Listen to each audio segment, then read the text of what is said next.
project, and then in the middle of nowhere you stop because you never, budgeted well, because it's about planning that will make you not to stop the budget.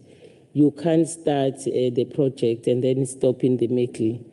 It means that there is a challenge in regard to the planning. Maybe if Treasury can share with us what was the problem. Secondly, Chair, is in regard to OTP. I see that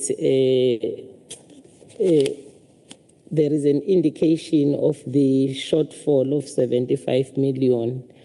And the Treasurer is saying that the money was not utilized in the 24-25 budget for youth fund. But I want to check, in June this year, in the University of Zululand, there was an event of the young people in June 16, where there was a distribution, of funds. They were given to the beneficiaries. Can we check, because now we are told that there was no expenditure. That is the money that now is requested for rollover that we are waiting today, that if the cabinet approve it, the rollover, it is when this money will be reutilized. I want to check which funds was used to be given to the beneficiaries in the University of Zululand, because we were part of that event. Now we are told about the shortfall. Does it mean that OTP spent this money will not be? That is the question. My apologies. It's just that the guys that we are talking about, they are going to be joining any minute now. If we can just be, we want to check on the budget, because Treasury look all the budget so all that right. We are aware whether there was that budget in place, so that when we ask them, they give us the response. The last one is program 3 on the royal household. The existence of the royal household is based on program number 3. But are we getting value for money on that program number 3 in regard to fundraising for royal household? Because it was established so that it can be self-reliant, not to depend. But I hear that they have requested some budget, they have got shortfall here and there. I don't know whether it was established in 2018 or something of that sort, But to date, is there any progress that we receive? Because I think it will be the waste if they are failing, to really fundraise for the royal household and then depend again on the government. Because the fact that they were established, it was to say that they are releasing pressure to the government. Thanks, Honorable Chair. My apology for putting pressure. It's just that we've got pressure for time, because unfortunately they are going to be joining online, and the members online are the same members that are same line. Honorable de Klerk.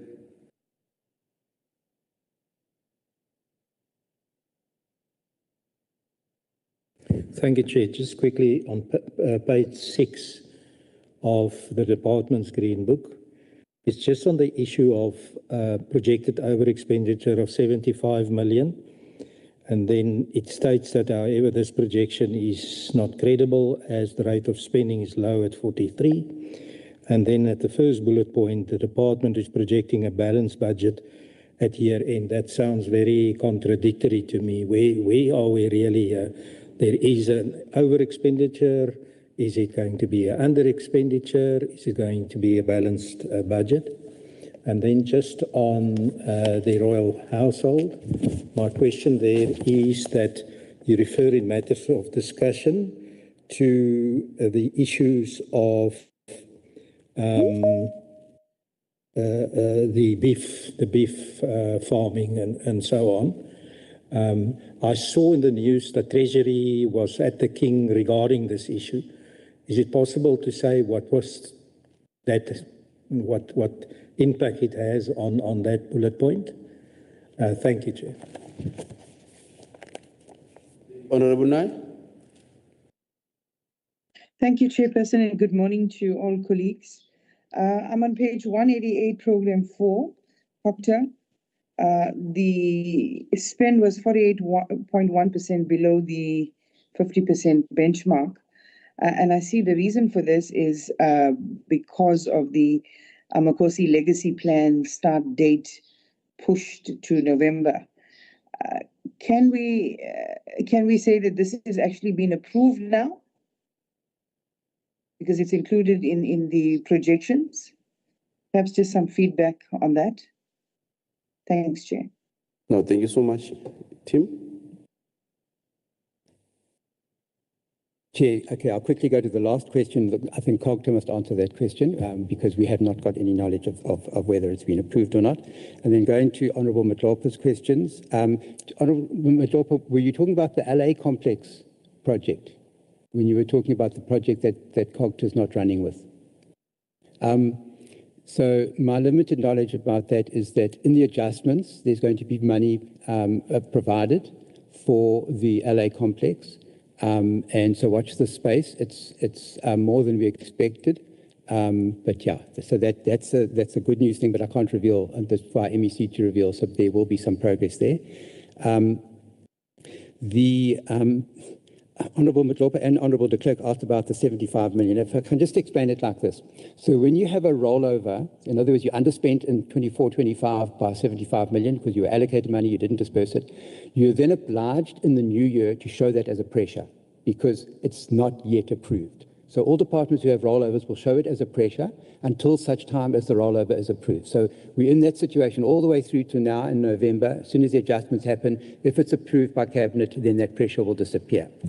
What we were then saying, Honourable de Klerk, is that clouding that projected overspend is a poor projection of comp, which should have shown an underspend. So it should have brought that 75 million down if there was netting out.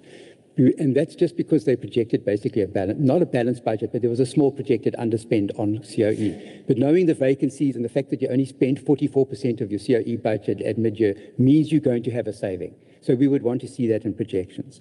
And then coming back to the question from Honourable Matlopa about the June event at UNISOL. According to the September IYM, there has been no expenditure by this department on the youth fund. So what was dispersed there, I have no idea. You'll have to ask the department. It may well be that it was funds from another source, but certainly not from the department's books that we can see. As at the end of September, there was no disbursement of that money. And there couldn't be because it wasn't funded at that point in time. So those are the questions. My colleague will answer the couple on the royal household. Thanks, Chair. I'll start with the one from Honourable de Klerk on the beef production. I think the meeting was yesterday, if I'm not mistaken. The MEC has taken it up with His Majesty, so I'm just not privy to the information as what was being discussed and what transpired on the matter. But on to the question raised by Honourable Matlopa on the value for money and the revenue generation. The entity is experiencing pressures mostly on their program 2. There is a program called fundraising, which is program 3. It's got a budget allocated to it. To date, we have not had any revenue generated by the entity. However, there was an investment that was made from this program. I think it was around 2021. It was meant to be a revenue generating event. It was postponed due to the COVID-19 pandemic, due to the restrictions. And then after that, the new date that was set was beginning of 2024, I think. That was also postponed due to the pre-election events that were happening at the same time. So the events, the artists would have been performing in the pre-election event where the entry was free for the public. Whereas with the trust event, they would have to pay. So they had to postpone it because of that. A new date has not been set as yet. The latest I've heard is that His Majesty wanted to be part of the planning and the marketing of the event, and also to help source investors. So that was on that one. And then the latest one that they have with this current year's budget is the beef production project. They do have other plans and other projects on the line. It's a long-term, low-risk plan investment, which is the student accommodation. They did identify this, and it's not something that's going to happen in the near future, probably in the next 2 to 3 years. But the entity is trying to secure land, and then they'll also look at securing investors for that project as well. Thanks, Chair.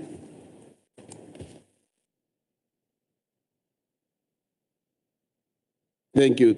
I think, honourable members, we thank you so much, Tim. We must close this at this level so that we can allow the department, because we know also the Premier ought to, join. And if we delay for any minute, we are also delaying him at that level. So thank you so much, Tim. We will then, yes, okay, no problem. Yes, thank you so much for your briefing. Thank you so much, honourable members. Can we request the Office of the Premier to come through? Thank you.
Okay, thank you so much. The Office of the Premier, as well as the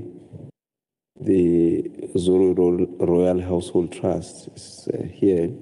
Thank you so much for coming through when you were requested. We want to apologize for a bit of a delay. Besanhleba. Yabona. Mhlamba ngibeke kanjalo nje Mbovu ukuthi besahleba ngani lana. Sesaniplanela ukuthi meningena sizothini kunina.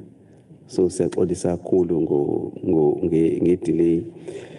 Honorable members, once more you are most welcome, honorable. The Office of the Premier, as well as our team from the Legislature. We have received an apology from the Premier, and he is going to be joining us through the visual platform. And of course, we had a discussion this morning with him. He would take leave when he deemed it necessary to take leave from the meeting because of other commitments, which we understand. But we appreciate, Honourable Premier, that you were able to join us even at a level of a virtual. So welcome to you to the team also. The agenda, it's not it's just a normal item.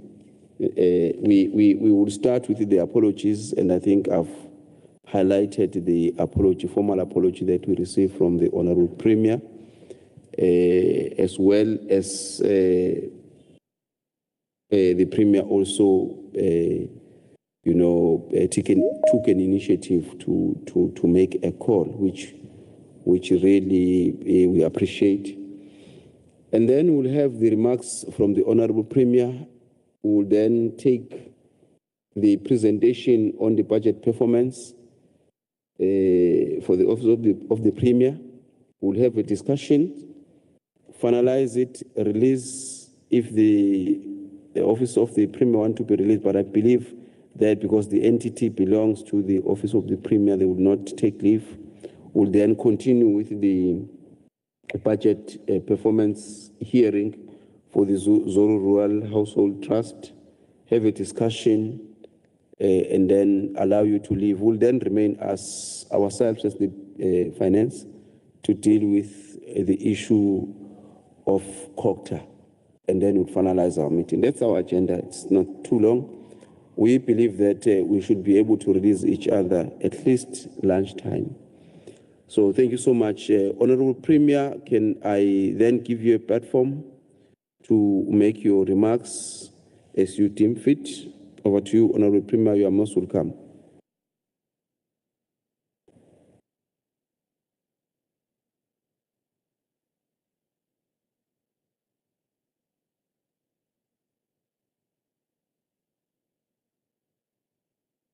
When the Premier joins, might be having difficulties of connectivity.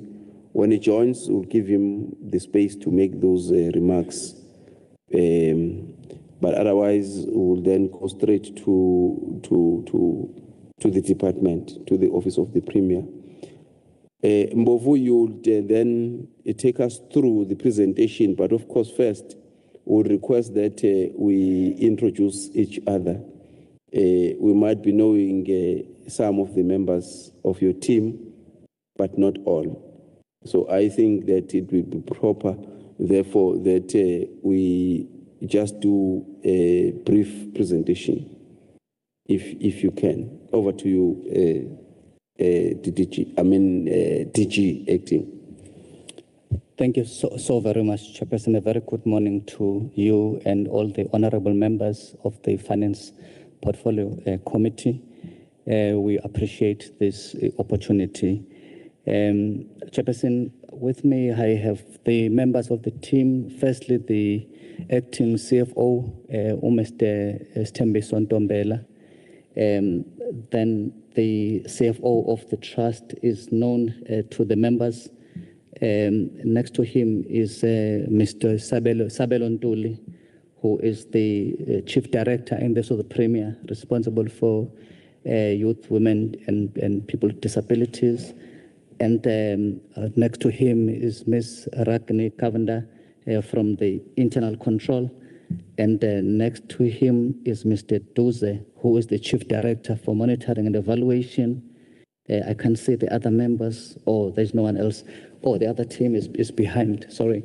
There is also Mr. Nduli, who is the PLO, Ms. Shozi, who is the Director for Intergovernmental Relations, as well as Mr. Sia Ntombela from the Office of the DG. I do wish to apologize, just as you had done the apologies, Chairperson. A note was given to me that there is also a newly appointed DG in the Office of the Premier who had a challenge as he was coming here. He is, I'm told, he's now parking, and that is UTDG Sabelo Kwala, who has just been appointed as from the 1st of November, who has joined also the Premier. Those are the teams. This is the team that is coming from the also the Premier, Chairperson. Thank you. Thank you so much. I think you can then go straight to the presentation. Yes, but also the PLO will indicate to us if the Premier has joined so that we can give the Premier the space. Thank you. Yes, sorry, yes, Honorable CQ. No, thanks, Honorable Chair. Greetings to the acting DG with your entourage. No, it's a concern, Chair. If you look at the delegation that is coming to present before us, if you look at the representation, gender balanced, it's really not good. I'm talking as a chairperson of the Multi-Party Women's Caucus. It can't be accepted. Even the new DDG that is appointed is a male. So I don't think it's good. I think the department must look at it, but also convey to the Premier that we are not happy to see this representation lacking women. Women is the majority in our province. Thanks. I think it's the point well taken. Yeah, it's the point well taken, which is very important. Thank you so much. You can proceed, Mbofu. Thank you. Thank you so very much, Chairperson. Chairperson, I would like that I request the acting CFO to lead us with the presentation. But I think as he does that, maybe just as part of an introduction, just to indicate that part of what we will talk to is the issue that the Portfolio Committee is very much seized with, the matter of the Youth Fund rollover, which is a matter that, as we are talking, is a matter also that is before the Executive Council meeting, which we are hoping that I think it's one issue that we've really been, we are keen to take forward, that as soon as we hear of the Executive Council decision today, to enable us to be able to have a way forward on the matter. I do know that it has already served before the main combat on Tuesday night. It was now left for the matter to be presented to the Executive Council, which is meeting this morning. If I could just, I thought I must just make that comment and request that the CFO then talks to the presentation. Thank you so very much.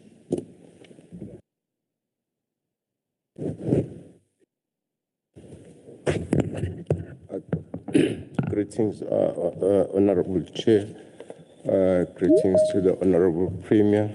Greetings to the Honorable members, acting DG, DDGs, and colleagues. To start off with, in this mid-year budget performance assessments is the revenue performance. The Office of the Premier collected revenue amounting to 365,000 rather against the budget of 281, over collecting by 170,000, so which equates to 130%. This can be explained as follows. The sales of goods and services other than the capital assets collected 86,000, which is below the mid-year projection of 105,000 rather. Revenue from the source is derived from the commission on payroll deductions, parking fees, and tender fees. It is difficult to budget for the source as it depends mainly on the commission on the payroll deduction, such as garnish orders and so on. The revenue from this source is erratic in nature. Chair, that's in the main our revenue. OTP is not generating much when it comes to revenue. Going to the expenditure, Chair, I did skip the background, Chair, which was saying this is done, mandated by Section 32 of the PFMA, and these figures are similar to KwaZulu-Natal 2 report as it is mandated by Section 40 of the PFMA. Our revenue the expenditure as per program. The administration, which is P1, the original budget is 237, and we are sitting at 39% of the expenditure. And program 2, we are sitting at 49%. And program 3, we are sitting at 39. That's where the issue of the KZN Youth Fund issue is sitting with regards to the under expenditure from that. In the past, Chair, we've been alluding to the recruitment processes which are still underway that have not been concluded. Maybe it will be proper to just inform the members what are these positions that we are referring to. The compensation of employees was underspent due to the following: vacant funded post already approved to be filled. They are still undergoing recruitment processes and are expected to be appointed in this current quarter that we are in. The main is the director, is the deputy director, creditors management, deputy director, facilities management, deputy director, cluster support, as well as assistant director, cluster support. So those are the posts which we keep referring to that they have not yet been filled, Chair.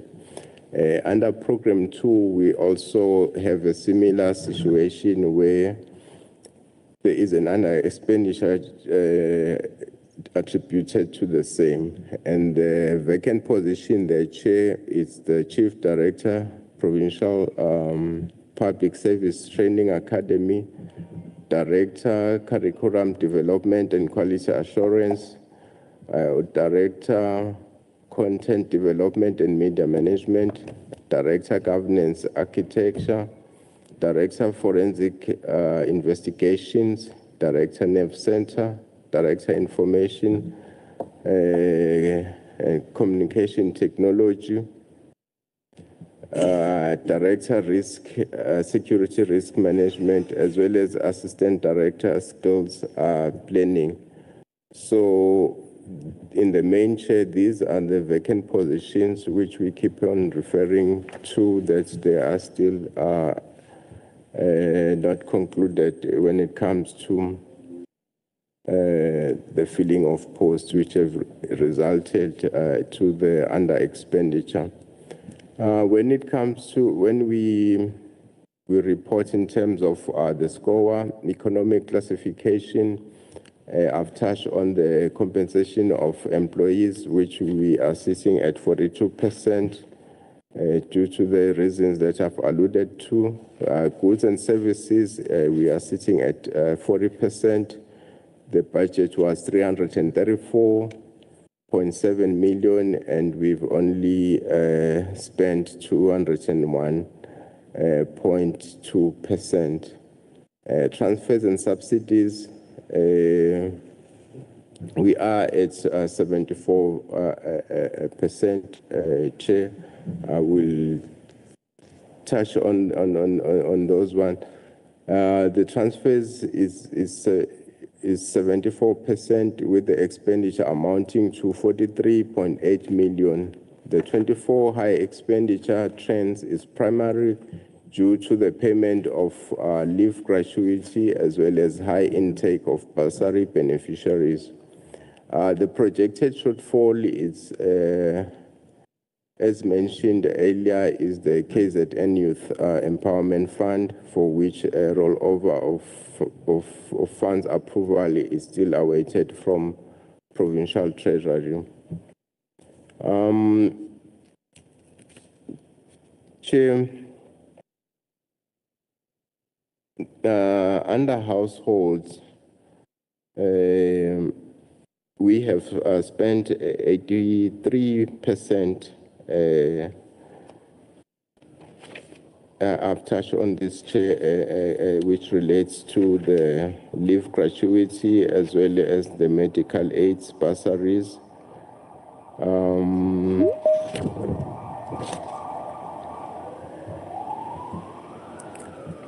Financial recovery plan, I'm on slide 10. In the second quarter, the Office of the Premier Chair intensified the implementation of stringent cost containment measures as part of the broader financial recovery strategy. These measures aim to identify efficient savings that can be reprioritized towards core service delivery initiatives. Although the department is not projecting to overspend in the current financial year, it is currently managing several key spending pressures, which includes the legal fees, that is an unfunded mandate emanating from the fees that are spent towards the HOD suspensions, higher than expected, anticipated wage increments, outstanding interfaces with regards to accommodations and traveling, a spending rollover of 75 million as alluded to earlier. However, despite these pressures, the department demonstrated its commitment to fiscal discipline by voluntarily relinquish the 10 million in July in support of the provincial recovery plan towards the Department of Health.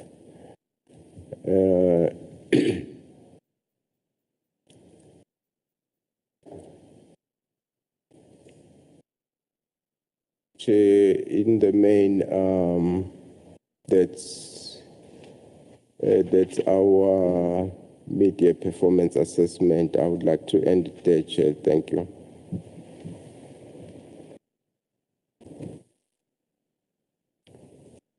Okay, so you are not going through the entire presentation.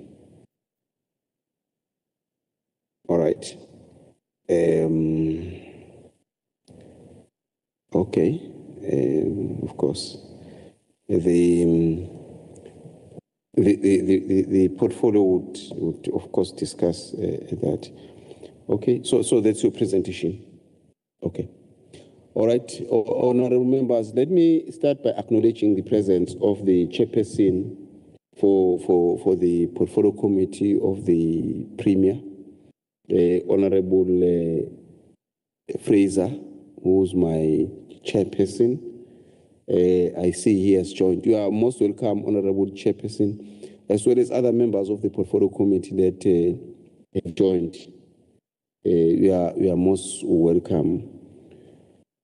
I have not received any indication on the availability of the Premier. Of course, as we have noted, all of us, that there is an executive council that is sitting as we speak right now. So, honorable members, here is the presentation. Before I can do anything, let me put it into you, honorable members. You are welcome, Honorable Sam, Honorable CQ, and Honorable de Klerk.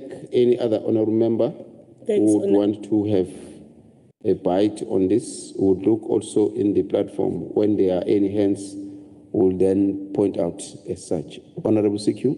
Yeah, thanks, Honorable Chair. No, I will first ask a question whether it will be possible for Royal Household to present, because they are under the department. Maybe the department will also come in on some of the questions. Or we must just tackle the OTP. If we are tackling the OTP alone, I will then come in. Yes, let's tackle the OTP first, and then we'll deal with the Zulu Royal Household later, when they've their presentation. No, thank you very much, Honorable Chair. Thank you to OTP for the presentation by the acting CFO. Chair, maybe let me start there, because we are dealing with finances. It's very critical to understand whether the issue of the permanent post for CFO has been finalized after the other one was suspended, or they are still going in courts, so that we know why there is an acting, because even on the vacant post, they were not mentioned when the CFO was mentioning the vacant post. Secondly, Chair, I want to check on the youth fund. I was looking on the expenditure, which is program number 3, policy and governance. There was an indication of the 75 million that is in red.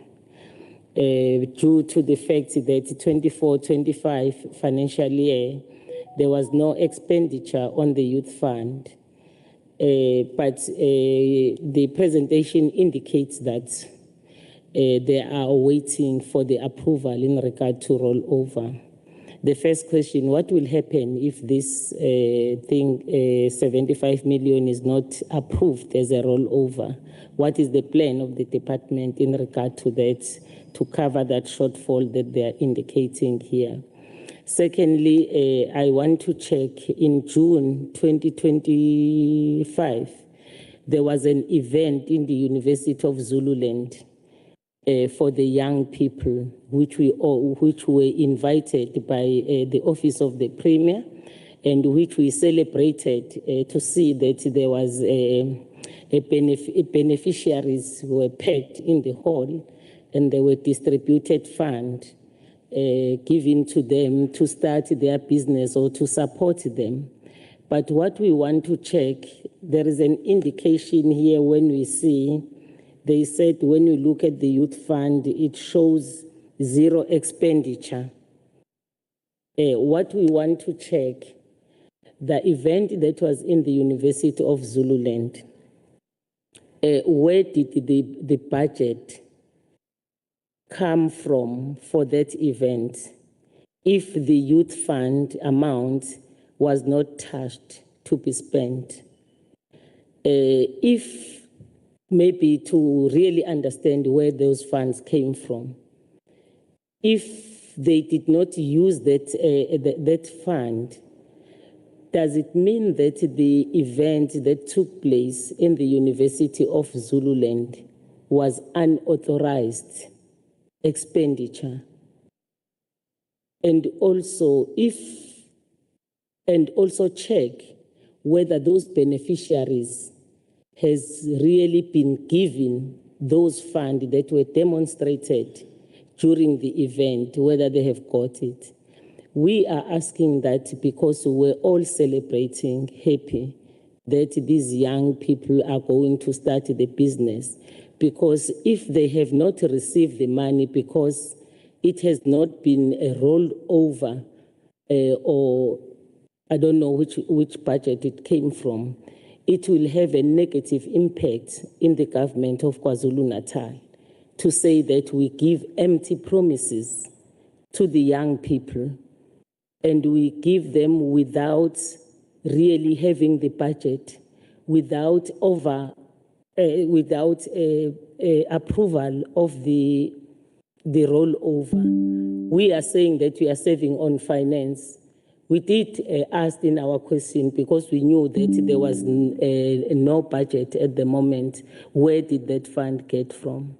if we can be explained and understand so that we cannot have negative impact in the communities that we give empty promises. Thanks, Chair.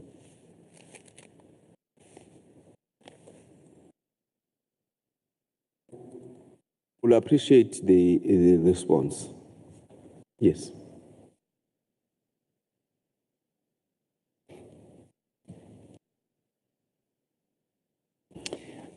Thank you very much, honorable members. Maybe let me start with the one that the honorable member has raised around the issue of the position of the CFO. This is one issue, members, that really remains a challenge for also the Premier, in that, as the honorable member has indicated, that the CFO of the department, as well as the Director for Supply Chain Management and 2 other members of staff are still on suspension. Unfortunately, their case has really been one that is protracted, going through the court processes. First, they took the matter of their suspension and including challenging the disciplinary inquiry to the Labour Court. From the Labour Court, they went then to the Supreme Court of Appeal, and recently, and which found in the favor of the department.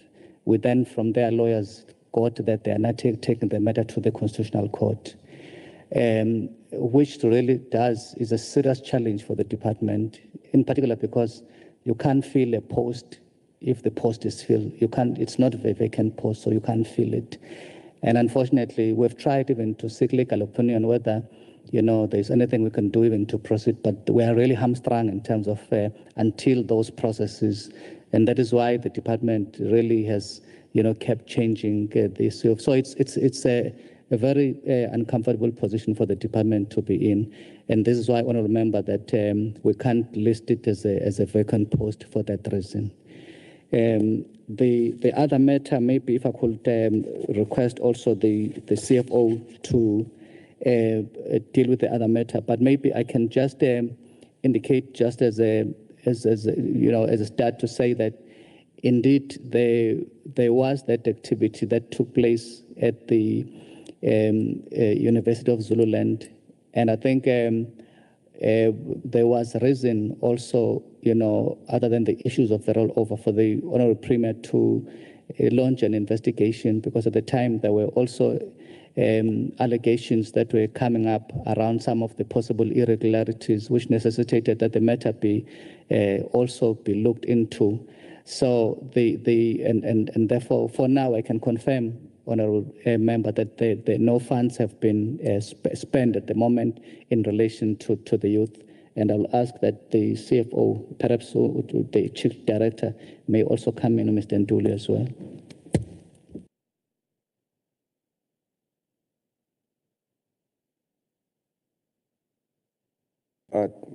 Thank you so much, through you, Chair. With regards to the 75 million, this money has never been spent.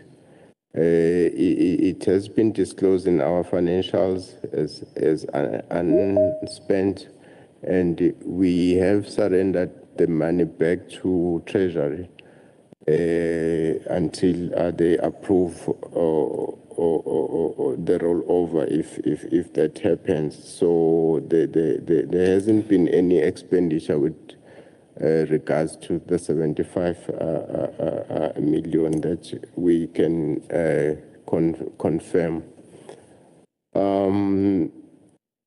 Well, as to if it's not approved, what is the plan? Well, 75 million, it's a lot of money, and we do not have sufficient savings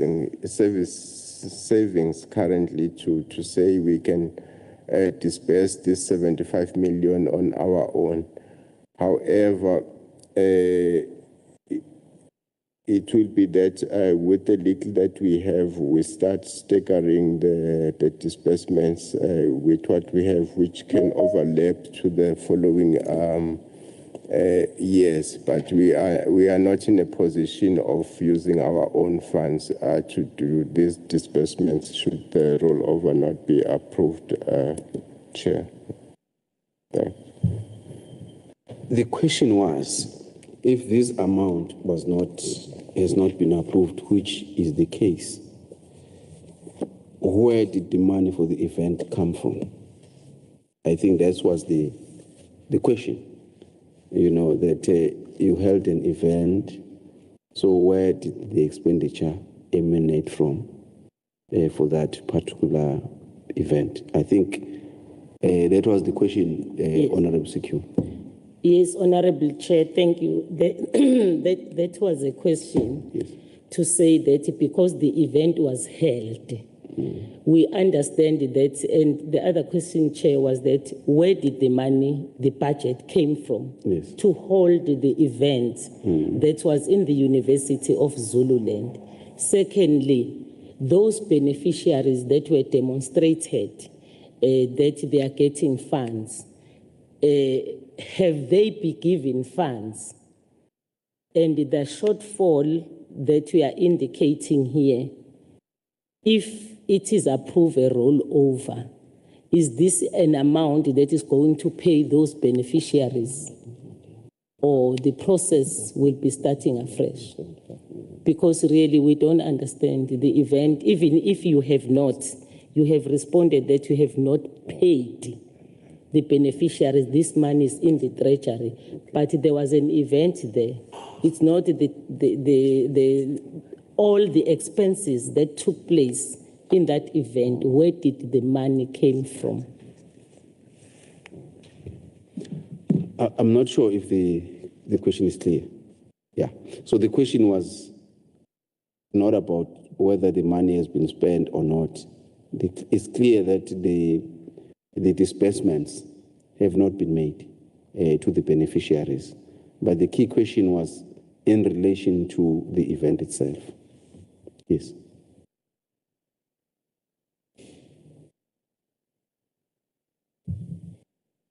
Thank you, Chair. Well, from my understanding, the event took place during the Youth Month, so it was done through goods and services. However, the Chief Director in the office can be able to expand. Thanks. Yes.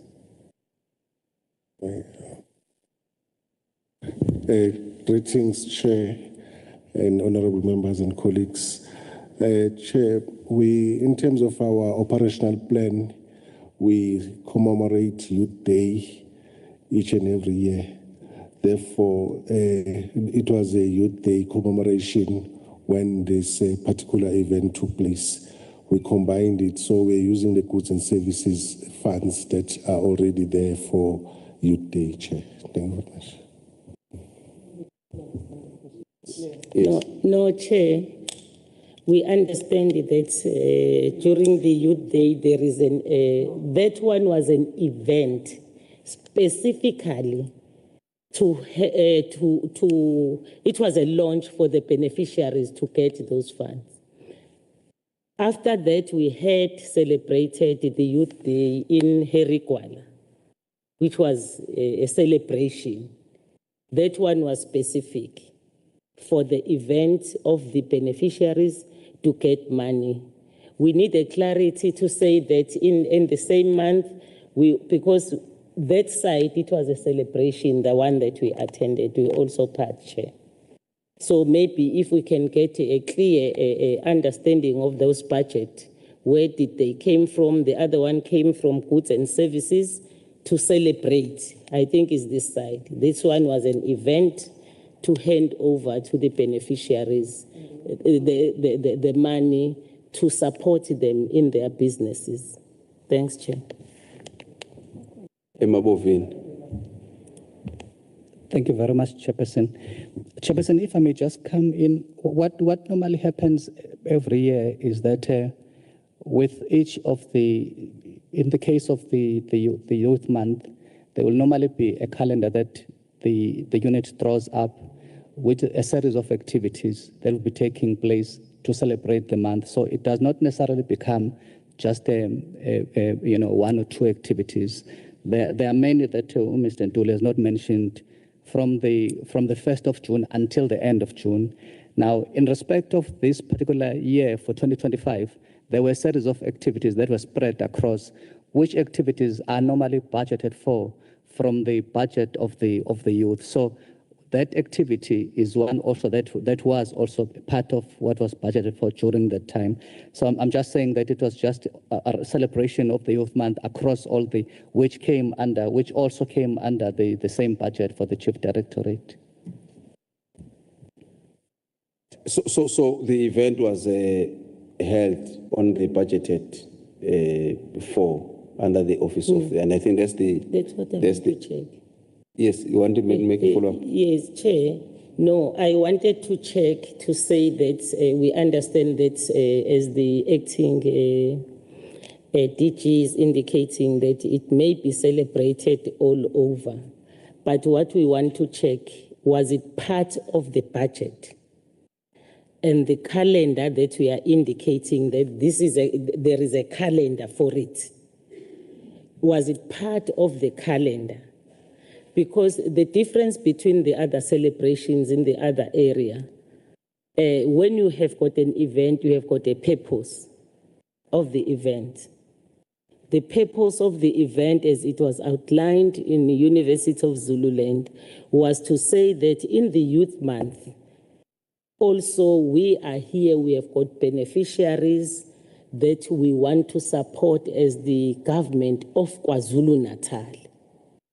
So the support part, if there was no budget to support those beneficiaries, why did it continue to be held without the budget, that 75 million that was supposed to be given to those beneficiaries?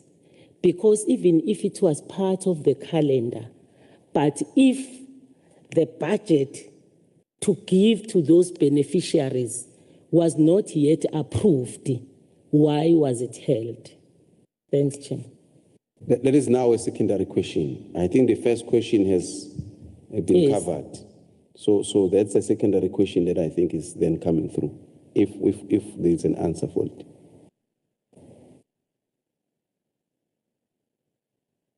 Thank you very much, Chairperson.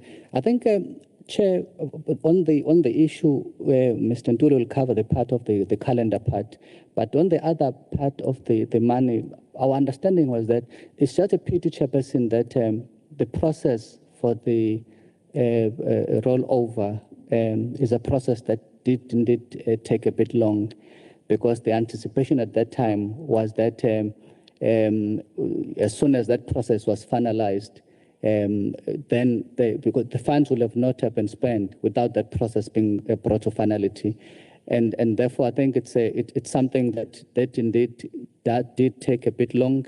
When especially the part of the rollover and the finalization of thereof, which I think it's a point that we really do want to appreciate. It was also our challenge as well, members. But if I might ask Mr. Ntuli to come and cover the other part of the budgeted activity.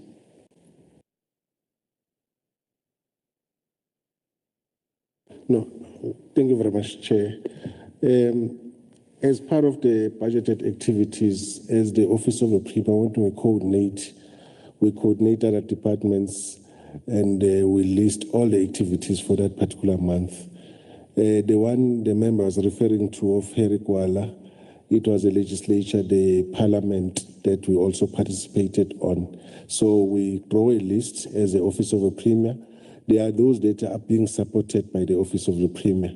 And the 16th June one, when there was that the beneficiaries were listed, it was a commemoration. It was on the 16th of June. So we used that particular event. It was one of the build-up programs, and also to showcase in the province of KwaZulu-Natal that the commitment of government to support young people in the province. It's a pity that the rollover took longer than was expected, but those particular beneficiaries, they were still going to be honored. Thank you, Chair. But that's not an answer. That's definitely not an answer of the question.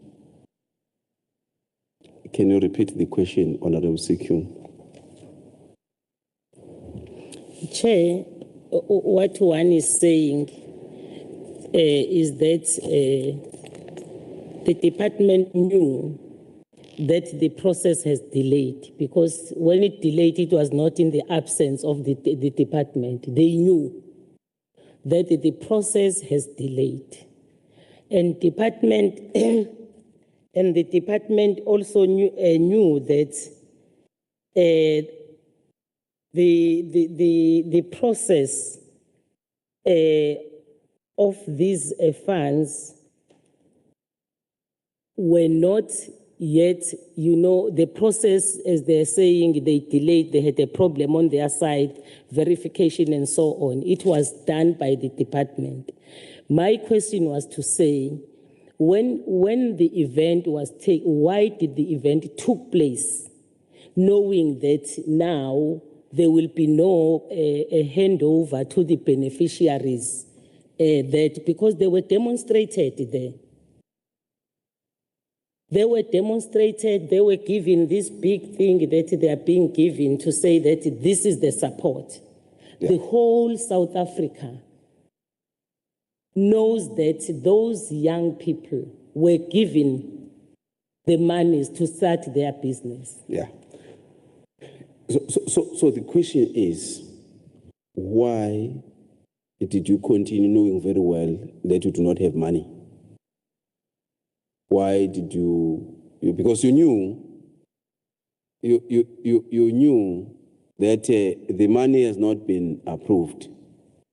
Why did you proceed, knowing very well that you do not have money? Honorable de Klerk always say, why do you spend money you do not have? Now, you do not have the money, but you go out and say, we are spending this money. You know very well you do not have that money because you have not, because the key question has been answered. That what the question was asked, what will happen if this money does not roll over? Yeah. And you are saying, we don't know because we do not have money. That's what you have clearly said. That, look, we do not have money. If this rollover is not done, we do not know what we'll do because we do not have savings. We do not have anything in our baseline. This is what the acting CFO is saying. Now the question, and I think it needs to be answered, why did you spend money you do not have? You are going to say, we have not spent.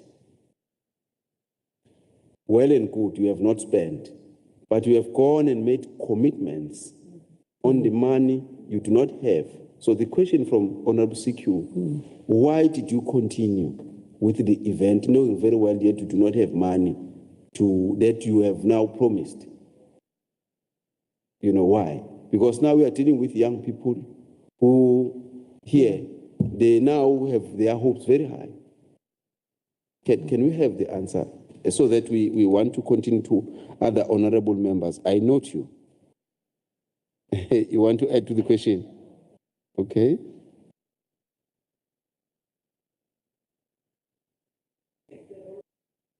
There's a mouse there in front of you. You can use. Okay. If the rollover happens, will they still award those same individuals that were awarded, the beneficiaries who were awarded on that function that happened there at Zululand? Or they will start the process over again and award different people from the ones that we saw? Yes. Okay. Let's start with the first one, the first question. The second part, it relates to the third part. Because the rollover amount is 75 million, but the amount committed was 100 million. What will happen with regards to the remaining 25 million? So there are three parts into this question. Yeah.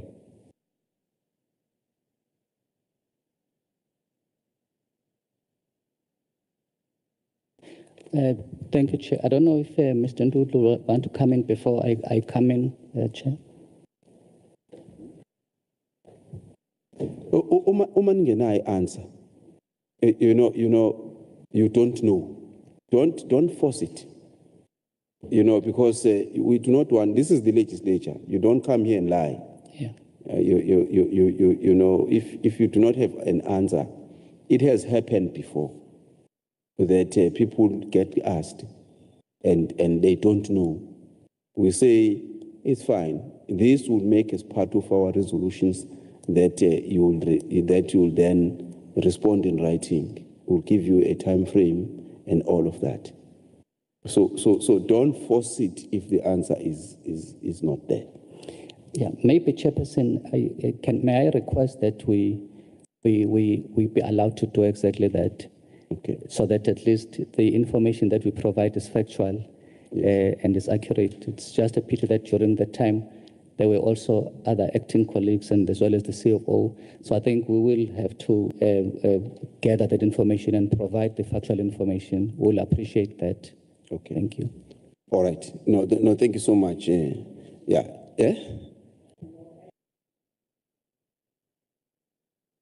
Yeah. Yeah. Yeah. You press there so that those people in the platform hear also. Yeah, the mouse. Thank you, Chair. No, we really appreciate, Chair. I think I wanted to say that because you can see that they don't have the correct answer here to my questions.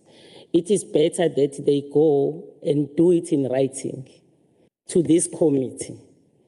The response is that we are asking, because my concern, Chair, was in regard to one of the child that was saying we have not yet received the money from the legislature. They think that it's a legislature. So that is why I'm saying also to understand the process that we have taken to those beneficiaries, because we have not given them money, to say, are they aware what is going on, what is the promise and so on. So we appreciate Acting DG that you will go back with your entourage and give us the correct answer, because we will be following this matter up. Thanks. Thank you so much. Honorable Clerk. Thank you, Chair. I will focus on page 11 of the Green Book of the departments. The first bullet point is the issue that was raised now. I just want to make a statement on this issue.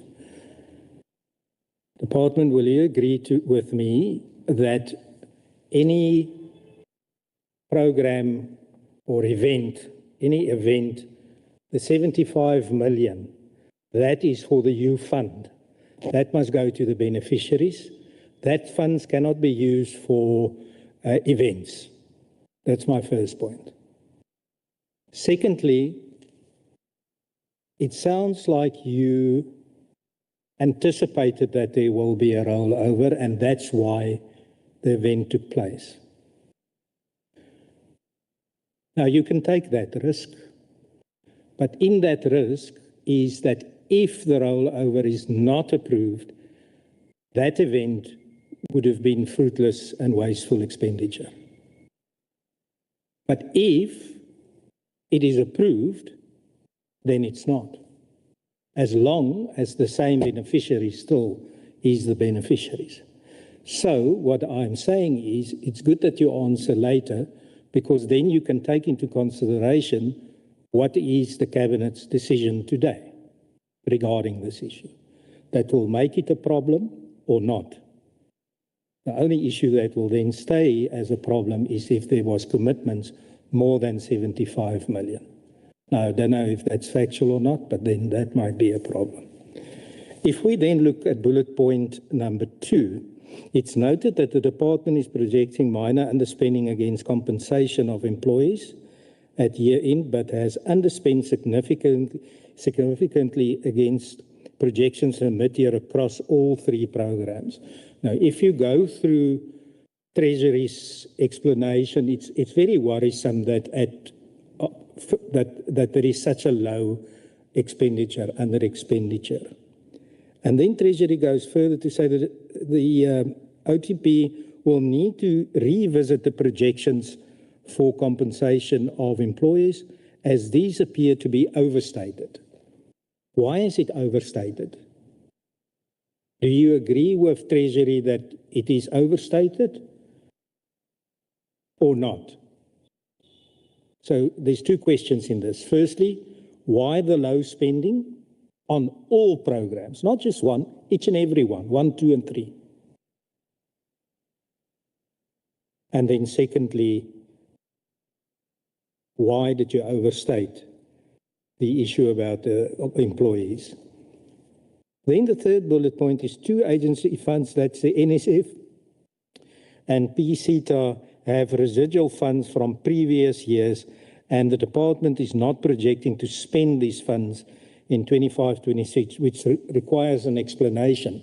Once again, it is difficulty by the department to spend. So you've got these funds, the NSF fund and the PCTA fund, which has residual funds available from previous years.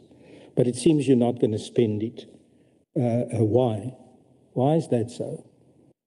These funds were given to you for a very specific purpose, and you should comply with that and spend it to be an effective and efficient department. And then lastly, is the royal household the pressure due to beneficiaries as well as the legal fees, and that the trust had requested additional funding? Now, I'm not sure if it's 10 or 12 million rand or what is the issue, exact number there. But the department needs to report on the way forward in this regard, as the provincial fiscus is also unlikely to provide funding in this regard. So how are we going to deal with that, let's call it a shortfall in budgeting? How is the department going to deal with that? Thank you, Chair.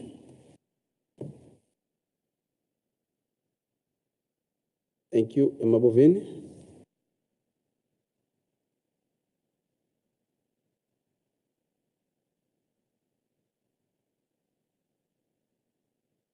Thank you, Chair. It is true, Chair, that there has been higher spending with regards to the compensation of employees. This is attributed to the high turnover of staff, especially in the management level. So the department had to pay leave gratuity, which had not been anticipated before. But be as it may, we also realized savings from those unfold position for the past 6 months, which we can compensate during this adjustment budget estimates, Chair. That's how I would answer that question. Thank you. Maybe if I may just come in, Chairperson, on the matters that have been raised around the SITA funding.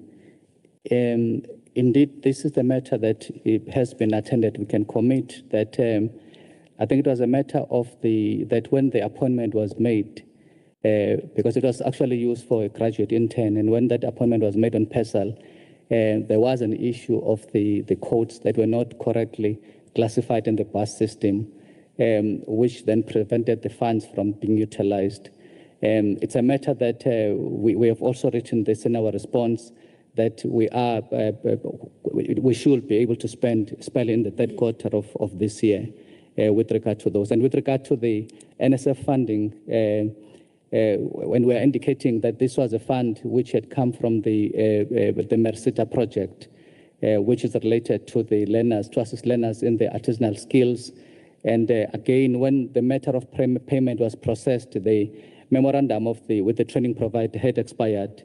This has since been corrected and is a matter that we are, Chairperson, committing that we should be able to clear within the third quarter of this year. So I think those matters are matters that we should be able to address.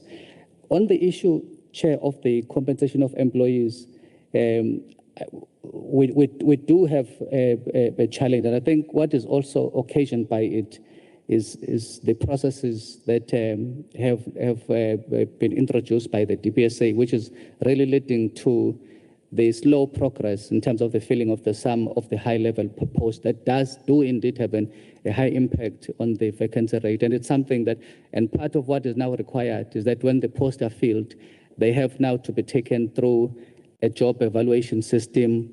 Thus also, and I think we had that in mind, thus also leading to the slow movement as far as the filling of the posts are concerned.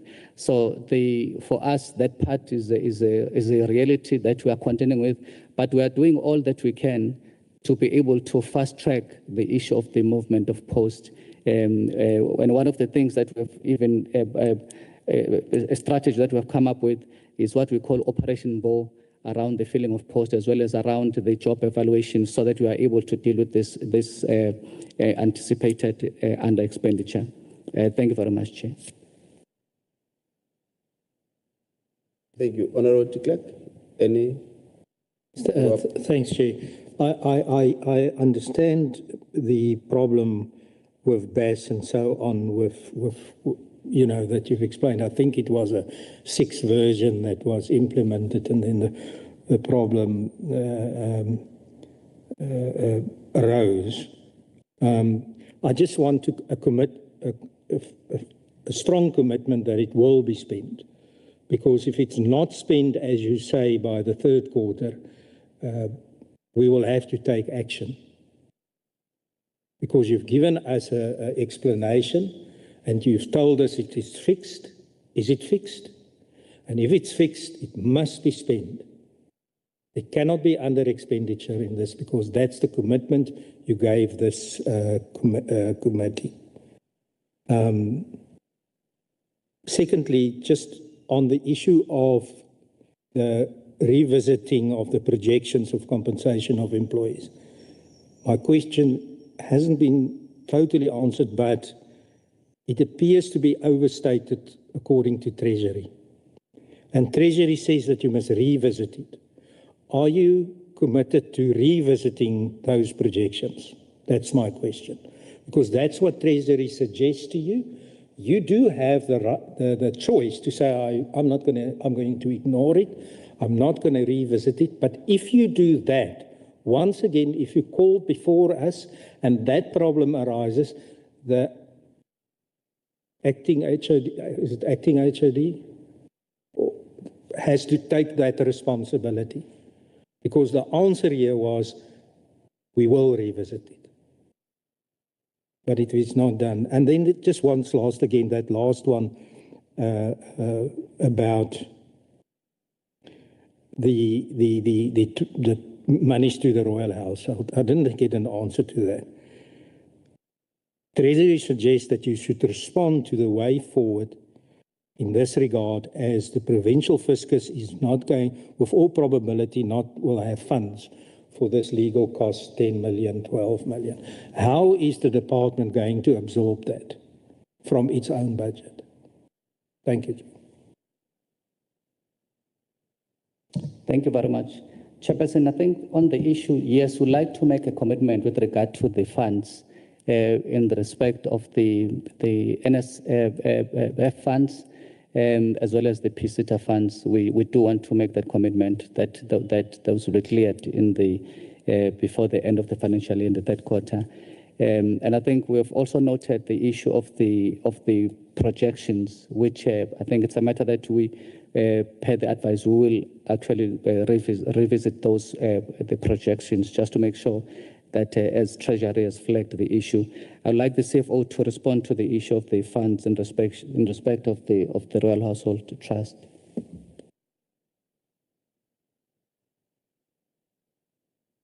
Thank you, Chair. We will indeed revisit the the compensation of employees, which appears to be overstated. With regards to the Royal Household Trust, we had alluded earlier that the trust seems is struggling with regards to the additional beneficiaries as well as the legal fees. Hence, our application to Treasury for the additional funding, which we also await the approval in that regard.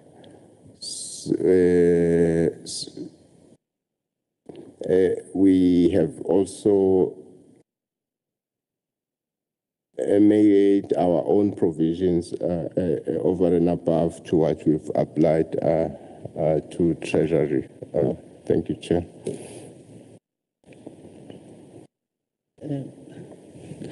Chairperson, just also to indicate that we will include it in the written response as we have made an undertaking, but we do have information that the matter of the 75 million has been approved by the Executive Council.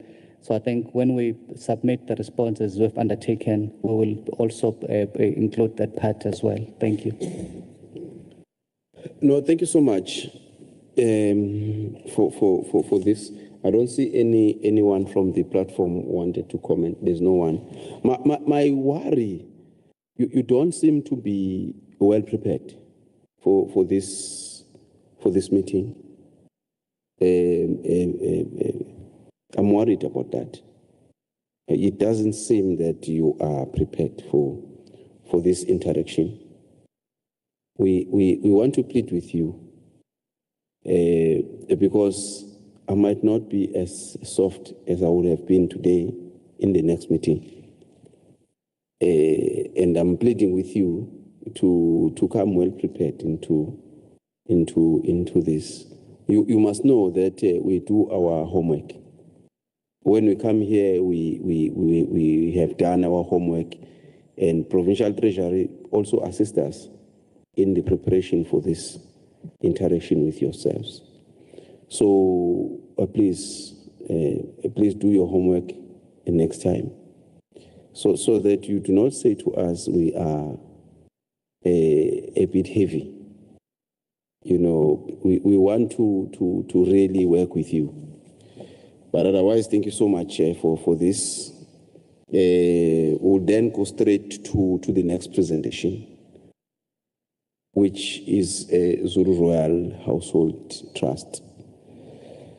We request CEO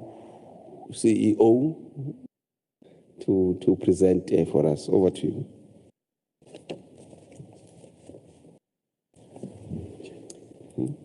Thank you, Honorable Chairperson. Greetings to yourself.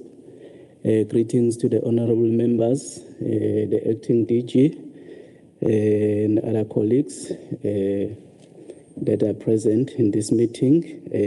Thank you so much, Honorable Chairperson, for this opportunity for us to present our mid-year expenditure. I will start at slide number 2, Honorable Chairperson and honorable members. As at the end of the second quarter, we were sitting at 64% on our revenue. And as part of that revenue, 17.596 million was received as a transfer from the Office of the Premier. If I may proceed, Honorable Chairperson and honorable members, to the next slide. The next slide just talk to our revenue projections and also give a commitment that we will fully spend the amount that is allocated to the trust. That includes the amount we have requested under the adjustments. Slide number 3, Honorable Chairperson. I think I can say it summarizes the expenditure in terms of program. Actually, it summarizes the whole presentation. Program 1 was sitting at 62% of the allocated budget. As opposed to 50%, which is the benchmark, as at the end of the second quarter. Honorable Chairperson and honorable members, on this one, it's quite straightforward. It's goods and services that was a little bit higher because of the audit fees. The audit normally takes place during the first and second quarter of the financial year, and that's where most of the expenditure takes place. So we are expecting that the expenditure on Program 1 will return to normal in the third and fourth quarter of the financial year. For Program 2, Honorable Chairperson, we were sitting at 79% of the allocated budget, which is quite far from what we are supposed to have spent as at the end of the second quarter. On this one, Honorable Chairperson and honorable members, I think it's one issue that we have been saying maybe for the past 3 years or so, is that when the king came or was installed, the beneficiary list was reviewed. Actually, the exercise that did not take place when that beneficiary list was reviewed. The budget also was supposed to be reviewed to take into account the changes, and that did not happen. Hence, on an annual basis, we are requesting an adjustment. If that did take place, we wouldn't come to this committee on an annual basis talking about the request for the budget adjustment. But we are confident that maybe this time around there will be an adjustment to this misalignment that took place. And we've requested that the adjustment must be made throughout the MTEF so that next year we don't come here for the same reason, Honorable Chairperson and honorable members. So we are waiting for the approval on this request. Otherwise, we will be forced to stop some of or most of the support that we are providing to ensure that we don't overspend our budget, because we are not allowed to do that.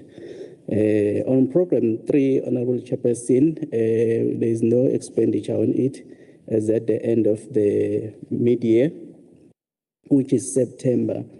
That's mainly because this one, Honorable Chairperson, is earmarked to be our own contribution to the required capital for the beef production initiative that we are busy with.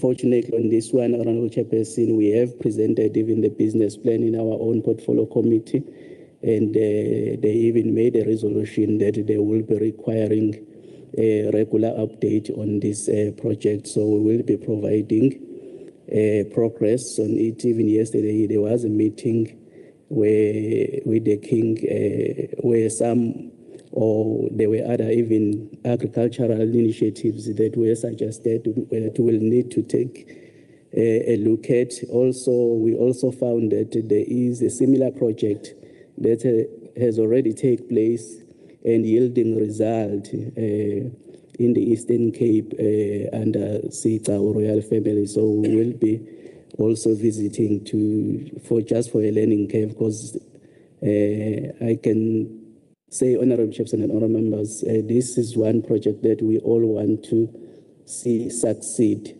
after we've tried so many projects that did not continue. So our commitment is that we will fully spend this budget, Honorable Chairperson and honorable members. Thank you. Okay. Very short presentation, honorable members. Any comments? Honorable CQ, Honorable Seme, and Honorable de Klerk, as well as Honorable Naya. Can I take it in that order? No, thank you very much for the presentation for Royal Household.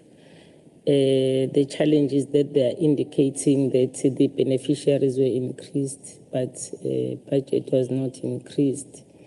which is the cause of them coming before this committee and also requesting, the support on the shortfall and so on. But I want to check,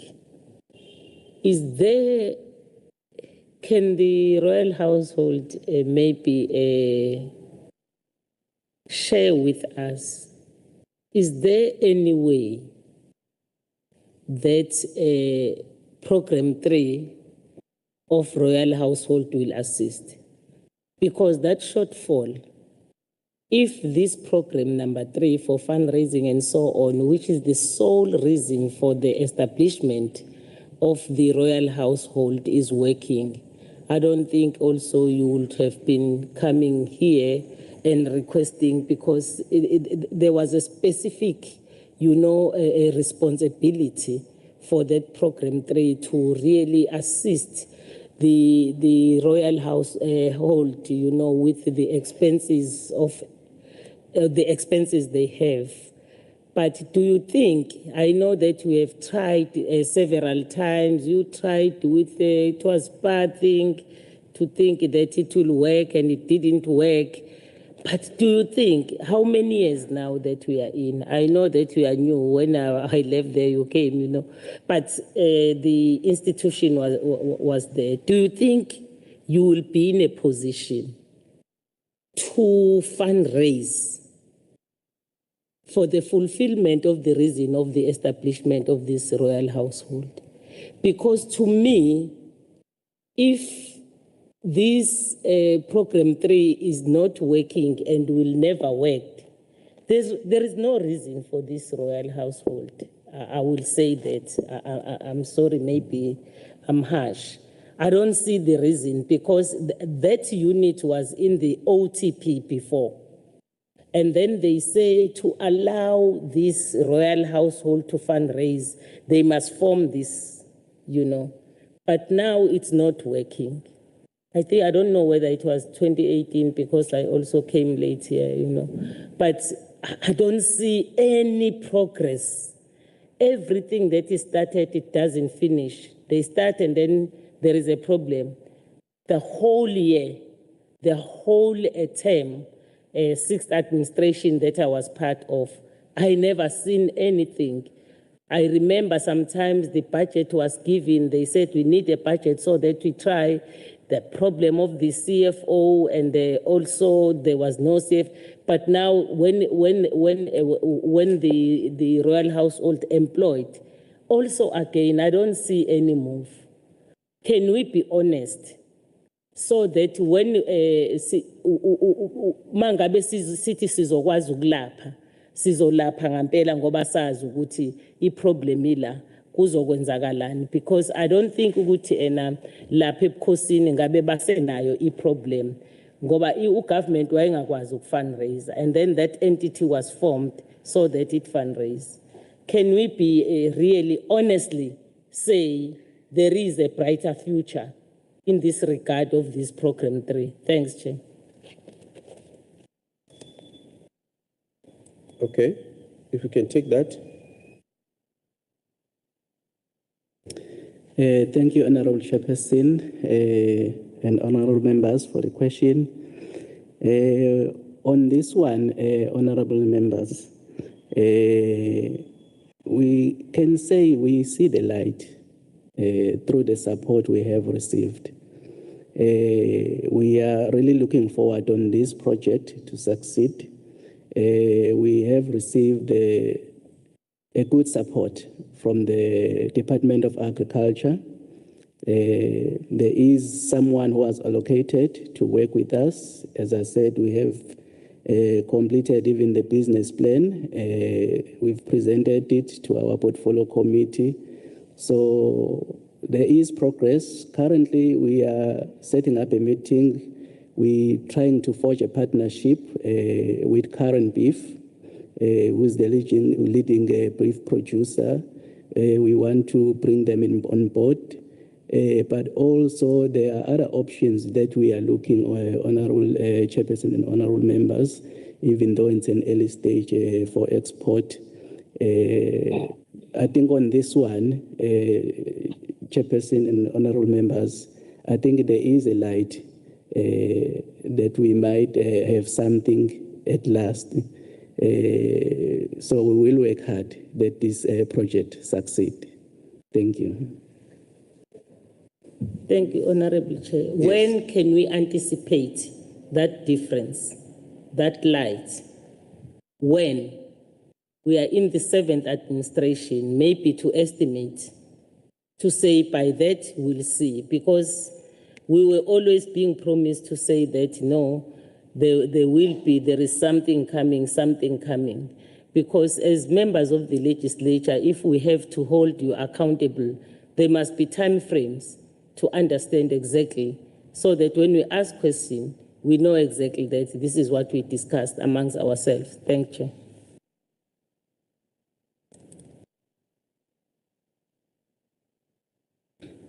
Thank you for the question. Honorable Chairperson and honorable members, on this one, we are working on it on the implementation plan.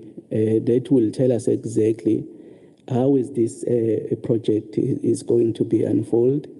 Unfortunately for now, to give a direct answer on this one, there are processes that are still taking place that does not depend on us. We've met with the Department of Land Affairs and His Majesty for the transfer of the farm.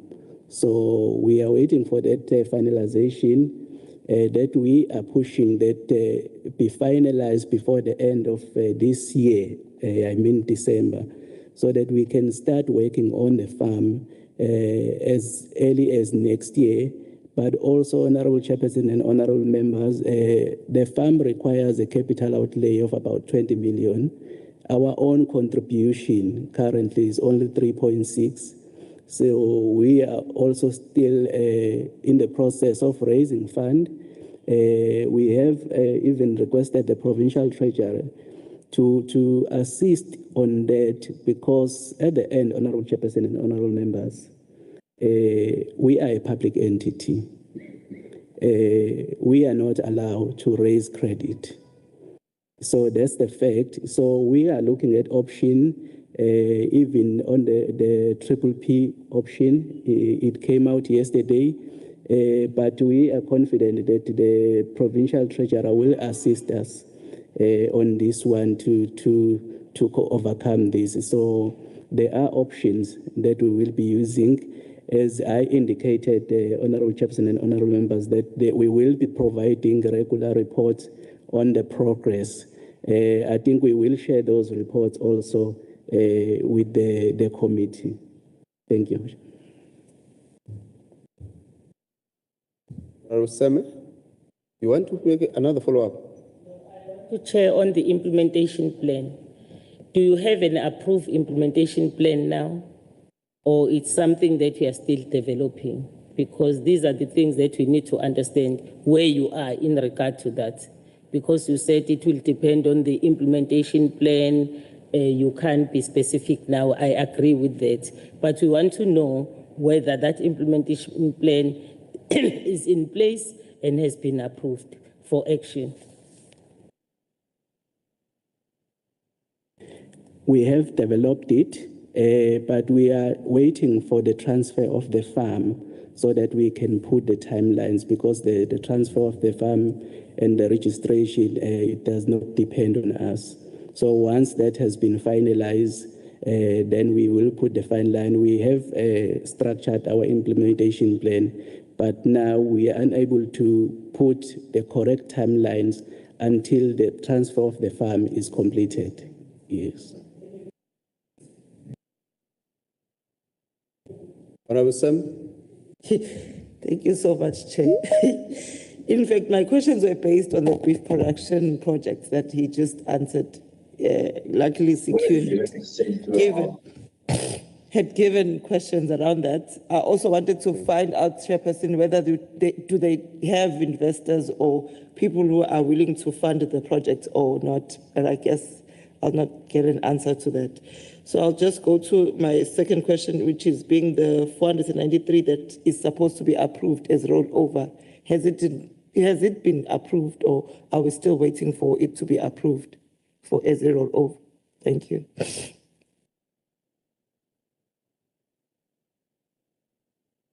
No, it has not been approved. I think the meeting will take place today for the approval, so we are still waiting.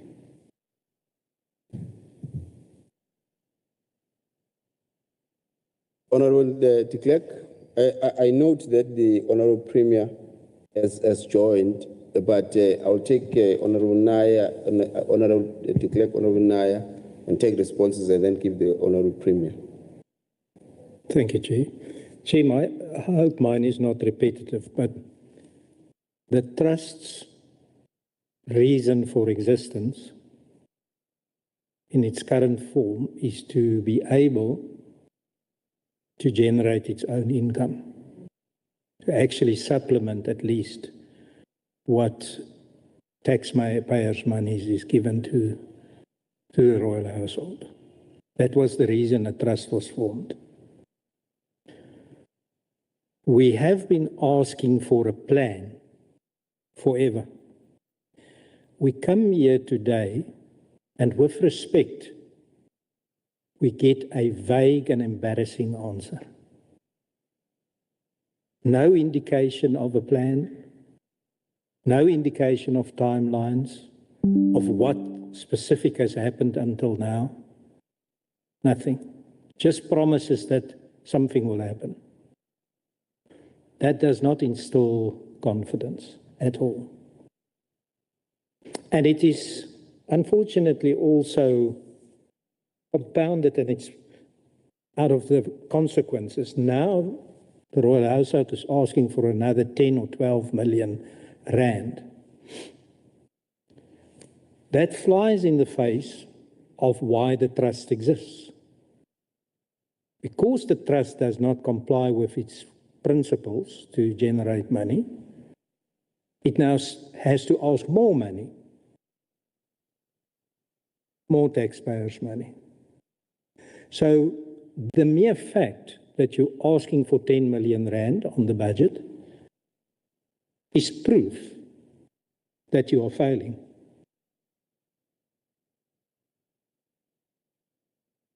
That is how important it is that there is timelines, that there is actual actions and plans that exist that you can give us and say, here's the plan. Now we have to deal with OTP must give us more money because we're failing in the reason why we exist. You see the problem. And the vague and embarrassing plan at the moment is really worrisome.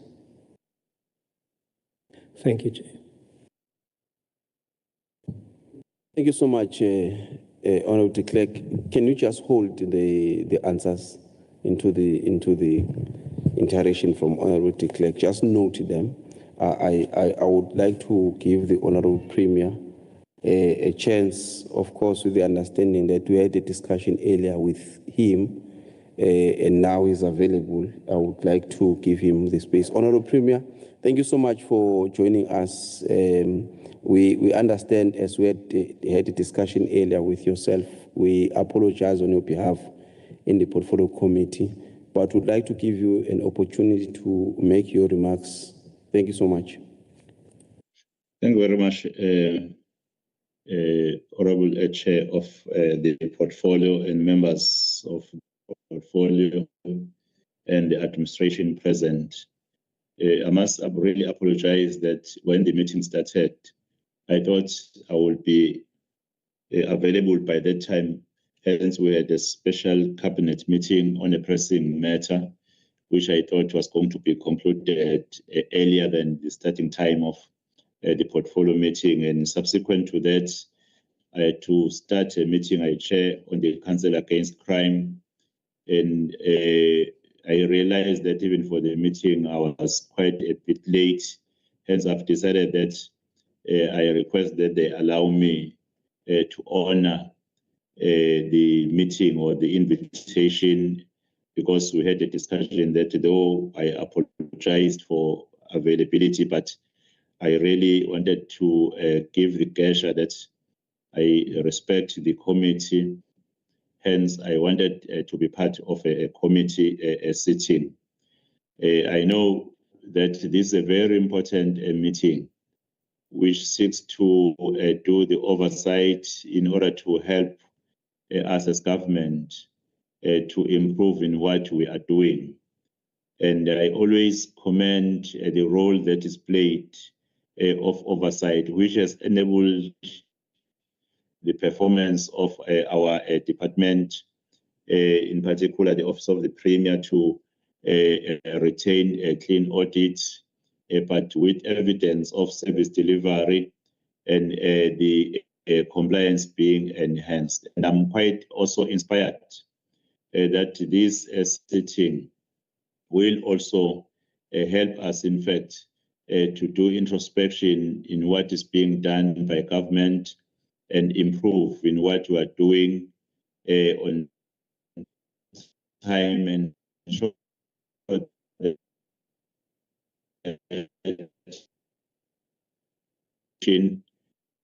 is us that every rand and cent is spent wisely to deliver services, and to enable us to also be able to be sensitive on issues that may pose risk in terms of our financial behavior, and also in terms of the services that we render to the people. I wish to, with those words, thank yourself, Honorable Chairperson, for allowing me an opportunity to make an input, and to thank even the honorable members that though the slot for the Premier has passed, but you allowed me to say just a few words. Thank you very much, Honorable Chairperson. Well, thank you so much, Honorable Premier. We understand your schedule, and we just appreciate that you were able to join us. But of course, we've got a team here. We are continuing with the work. Thank you so much. Thank you, All Chair. right.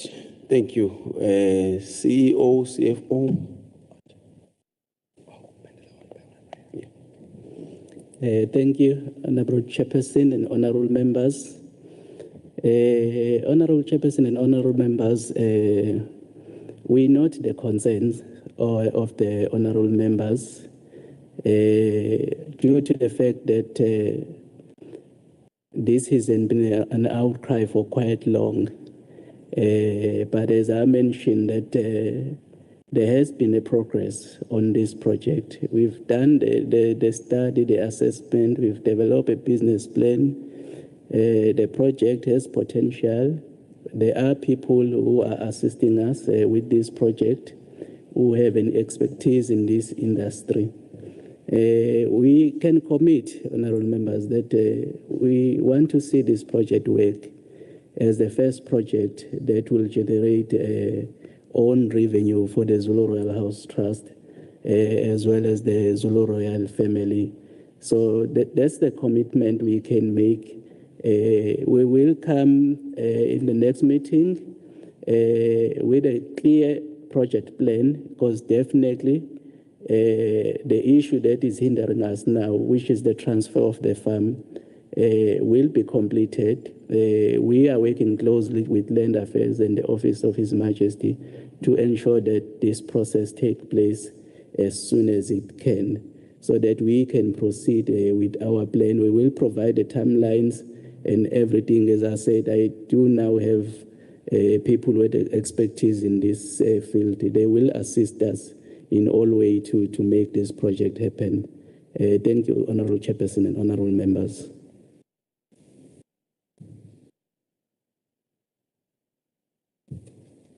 Next. Sorry.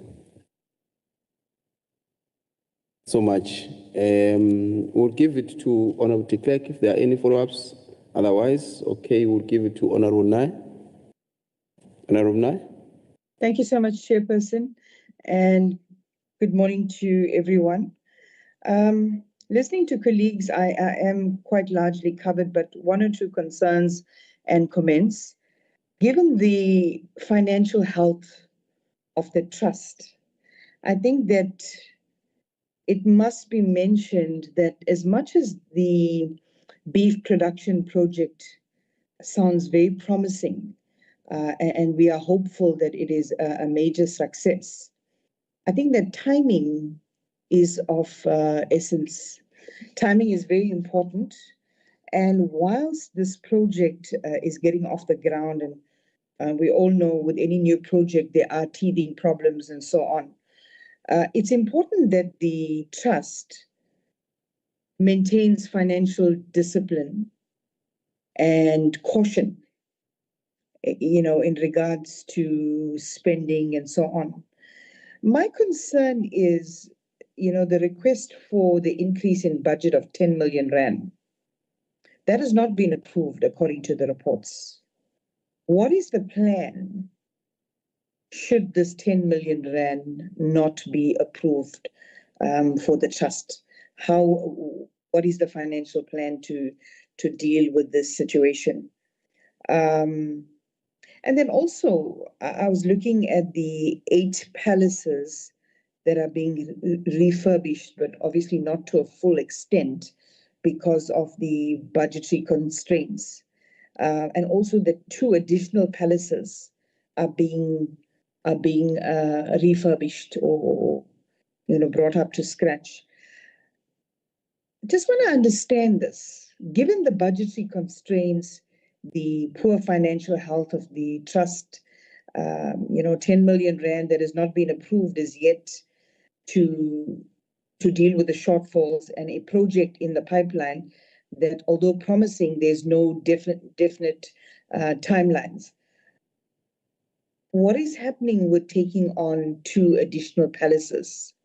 And also with regards to these palaces, is there any plan in place to generate revenue in terms of tourism packages and so on to these palaces? How is all of this sustainable in the long run and also in the interim? Then there is the compensation of employees. You are slightly over your 50% benchmark there. And that is because of a 5.5% increase.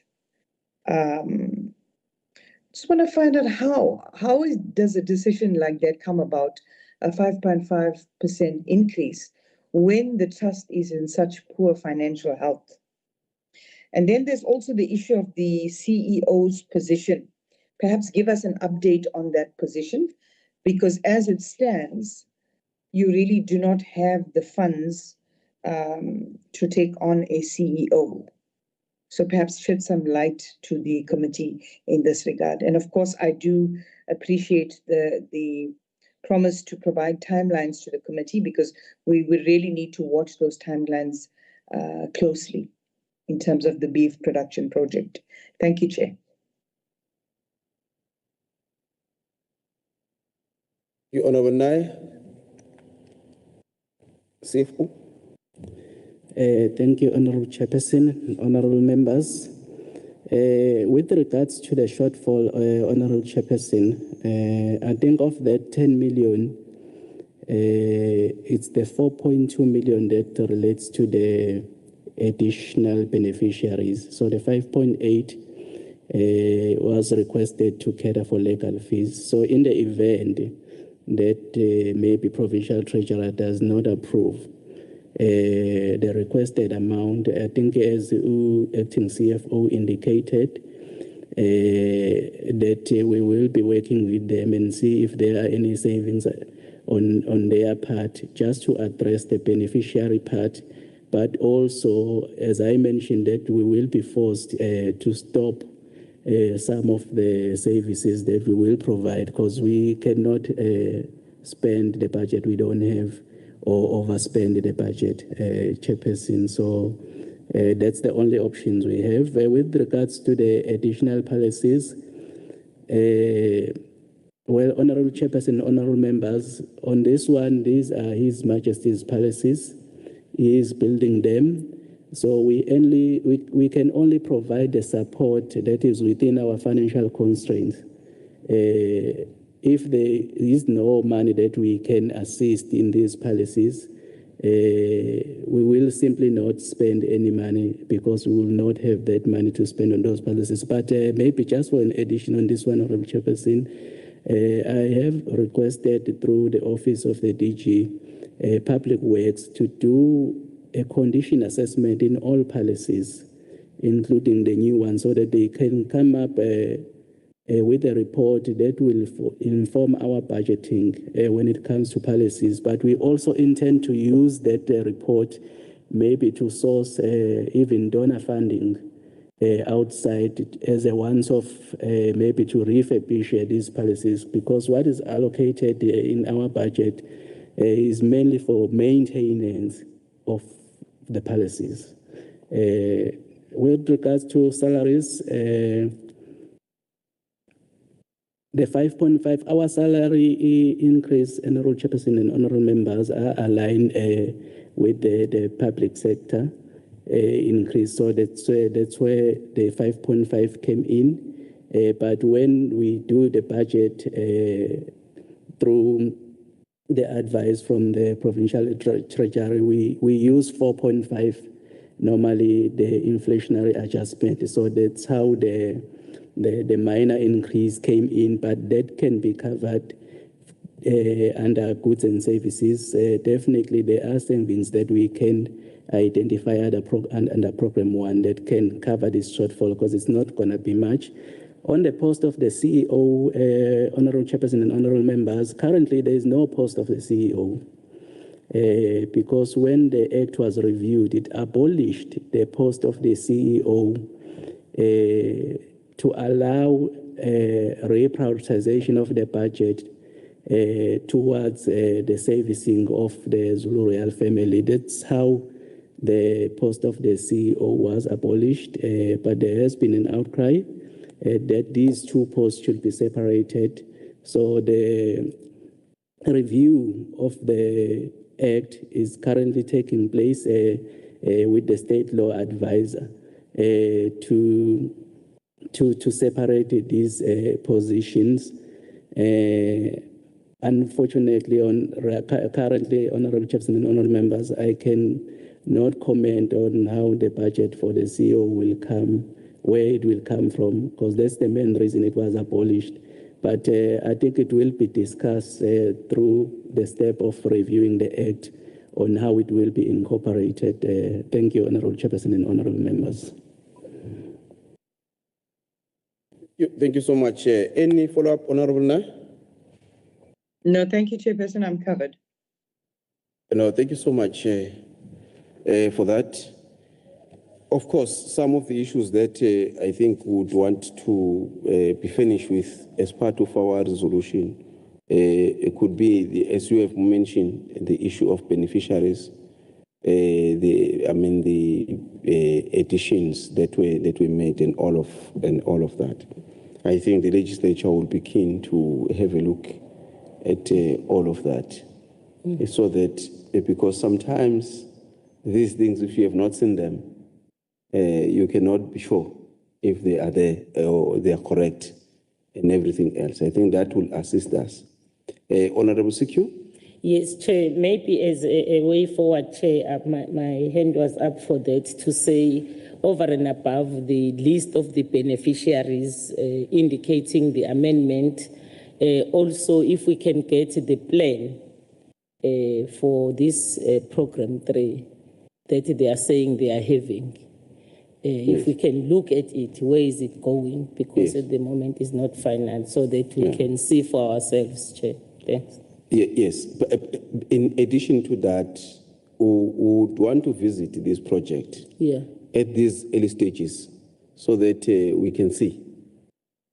Reports are well and good when they are presented here, but there is something else when now we have to see.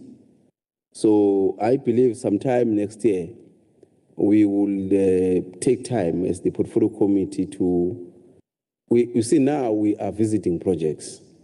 When people come and present projects here, we go and want to see them so that we can see that the money is being spent and spent well, so that we are able to report to the legislature ourselves also, because this is public money.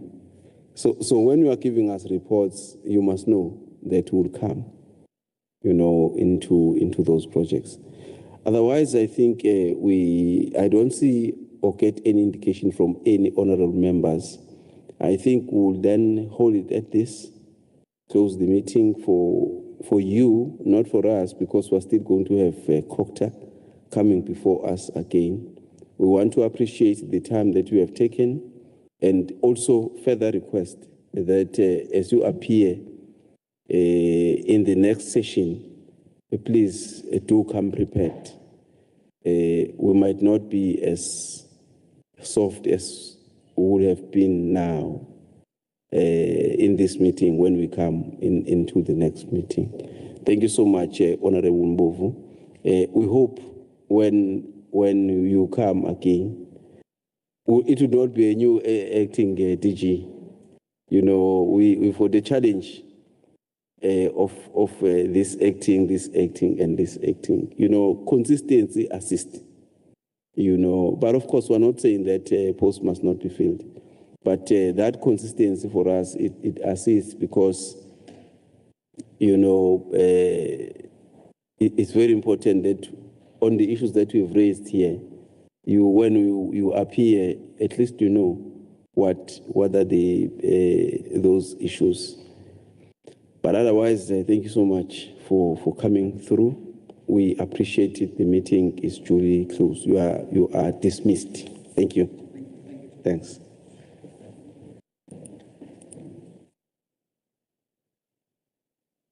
Honorable members, we'll take some time, say 15 minutes for tea. We have requested COGTA to come early. So 15, 20 minutes, somewhere there. Yes. Yes.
A bit late. Thank you so much. I think we can reconvene, honorable members. Thank you so much for joining once more. Thank you for the department. I believe that the MEC has joined virtually as the indication from yesterday. The only thing we can notice, MEC, from your team is that it's a women's own team. We do not know what does that indicate, but we hope that is very, very, very positive. That it's a women's team. So thank you so much.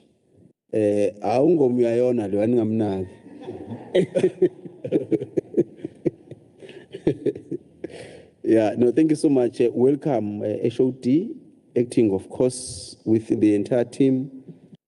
The agenda is very short.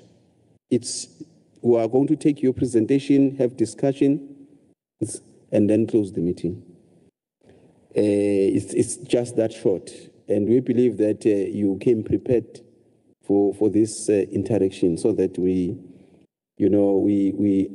are to the point. Again, good morning or good day, Honorable MEC. Can we then allow you space to make your remarks? We have noticed that the team is very, female, very empowered. Over to you, MEC.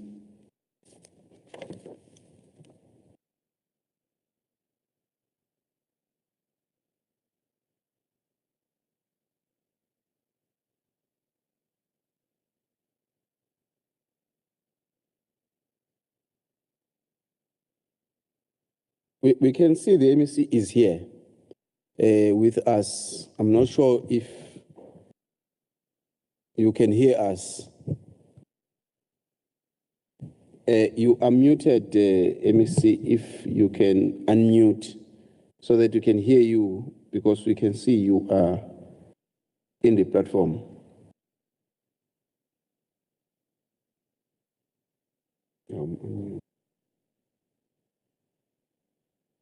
Okay.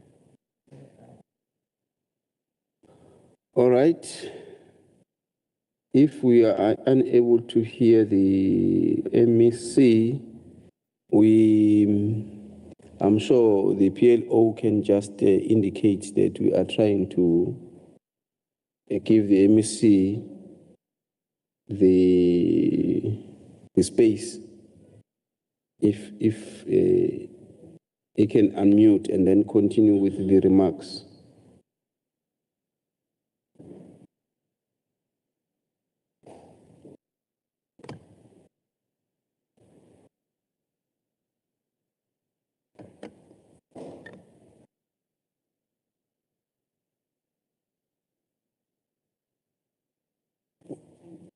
Connect. Oh, okay.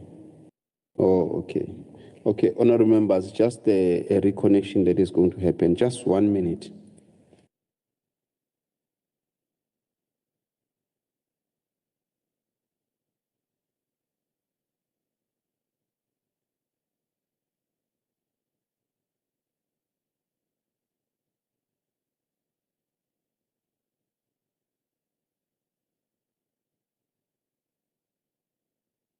While we wait, honorable members, can I indicate that next week there is the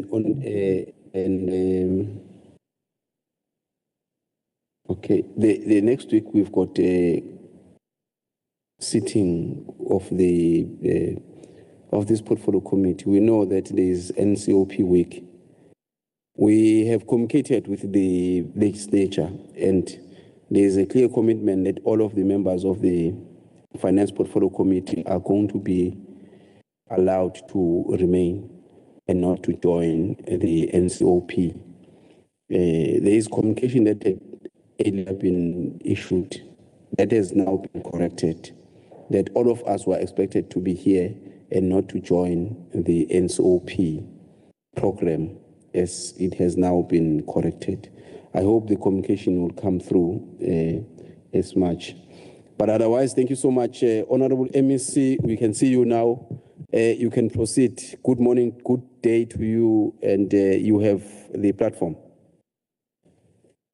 Thank you, Honorable Chairperson, Honorable Zongwane, and the honorable members of the Portfolio Committee. May I express my gratitude for this opportunity which the Portfolio Committee has afforded us to appear before you for the mid-year budget 2025-2026 performance review. We do appreciate the oversight role played by the committee in ensuring fiscal discipline and accountability, and we do not take this moment lightly. Honorable Chairperson, I will just make a few remarks and then thereafter hand over to the acting HOD, Ms. Barbara Mkuteni. But just to highlight a few issues which I think are important for the committee to know. It's firstly, we are pleased to report that in terms of fiscal discipline, we have successfully terminated an office lease in Pietermaritzburg, where all staff were occupying the Southern Life Plaza have been relocated to either Wadley House or Natalia.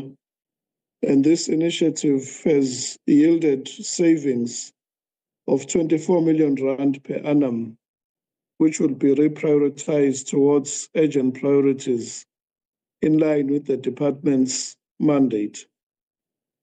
On the revenue side, as will be explained, we have over-collected, reaching 347% of the second quarter target, largely driven by recoveries from unspent municipal grants and sale of capital assets. On the expenditure side, as at 30 September, spending was below the straight line benchmark of 50%, primarily due to the delays in the filling of funded vacancies and the ongoing grading and verification process by the Department of Public Service and Administration. These factors affected the compensation of employees and the goods and services categories, as well as certain infrastructure projects. But it is pleasing, Honorable Chairperson, to note that corrective measures have been implemented, including accelerated recruitment, the clearing of invoice backlogs to be paid within 30 days, and ensuring that the projects are happening within the allocated timelines. The committee has asked Honorable Chair whether we are on track to spend our allocation, and while the mid-year figures show under expenditure in some areas, our interventions will ensure that we close the gap without compromising compliance or value for money. If we look at compensation of employees, it's currently sitting at 45.6% of the total budget, with a projected year-end outcome of 94%. Goods and services is standing at 44.46%, with a projected year-end outcome of 94% after the fast tracking of the delayed projects. Therefore, we acknowledge the pressures facing the department, Honorable Chair, but we are pleased to note that the accelerated plans are in place. We are also going ahead with the refurbishment and maintenance of the traditional administrative centers, many of whom were affected by the disasters. Infrastructure delivery remains a priority with projects such as the Nkandla Disaster Management Center, the emergency housing in Nongoma and Umlazi, and the electrification in Babanangu Nkandla and Abaqulusi, together with the high mast lighting in Pongola, Inanda and Ndumeni, forming part of our commitment to safer and more resilient communities. We have introduced consequence management, Honorable Chair, for the 30-day payment challenges, which cost us our clean audit.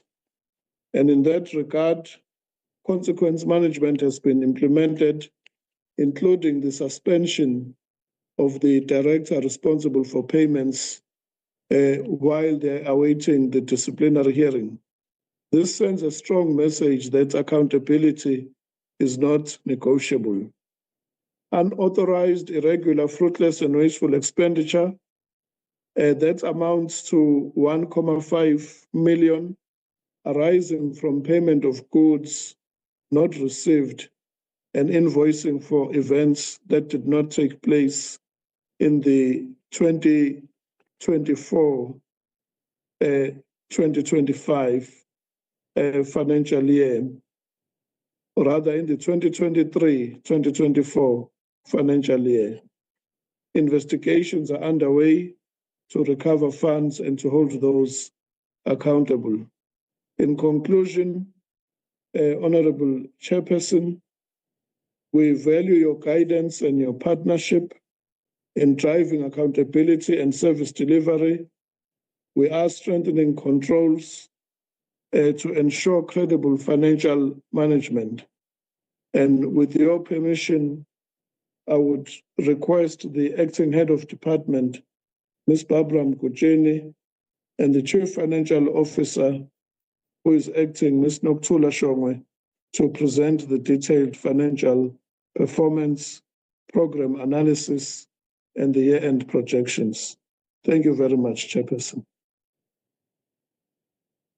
Thank you so much, Honorable MEC. Ngangalele, siyabonga kakhulu. Then we'll give it to the HOD to then give us a presentation on your report. Thank you, Chair. Good morning to you, the Honorable MEC online, to the members of the Finance Portfolio Committee, to my team from COGTA. Good morning to you all. Chair, maybe let me first apologize for not being able to accommodate your changed timelines, as you had requested that we start earlier than 11:30. Unfortunately, we had CAC this morning that started at 8:30, and the meeting went all the way up until 11. So with 30 minutes to come to this venue, we apologize for the late arrival. Chair, we received your detailed letter with an indication of what needs to be covered in our presentation. We did exactly that, and we've got about 30 or so slides that the team will go through in the 30 minutes allocated to us. The presentation will be led by Sanele. May I hand over to Sanele, the Director in the Budget Office, to take us through the status of our budget mid-year assessment. Thank you. Thank you, HOD. Greetings to you, Chairperson, and the honorable members. I'll be taking you through the report, the mid-year performance. If you can just scroll to slide 2, the outline of the presentation. We'll be covering the budget performance per program, the transfers and conditional grant funding, donor funding and agency receipt, the summary on infrastructure payments and estimates, as well as the recommendations made to the committee. On slide 3, honorable members, that outlines the budget allocation for the Department of Cooperative Governance and Traditional Affairs. We see there from the initial allocation of 1.9 billion, 3.4 million is a specific allocation towards the EPWP integrated grant of provinces. The 2 million is allocated towards the Operation Sumasaki, or the district development model responsibilities. That's how our original budget is structured. We have proposed changes to the main budget, of which some of them will be formalized during the adjustment estimate. The proposed changes made, the first one where we have received the first adjusted allocation letter relate to the support made to Vote 11, of which is Department of Health, after the Provincial Executive Council resolved that all department and public entities should make contribution from their budget towards offsetting the budget pressures shown by Department of Health. Thus being said, our department had to contribute 3.4 million towards offsetting those spending pressures by Department of Health. We also, for the purpose of the honourable members, to note some of the environments that will be formalised now during the formalisation of the adjustment estimate. We have 1.5 million that was identified under Programme 3 that need to go towards the Municipal Excellence Awards.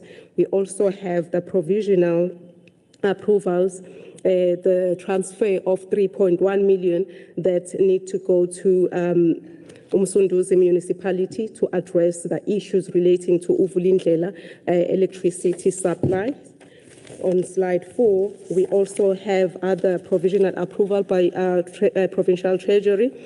We made a request for the reimbursement of some of the fundings that we recalled from municipalities.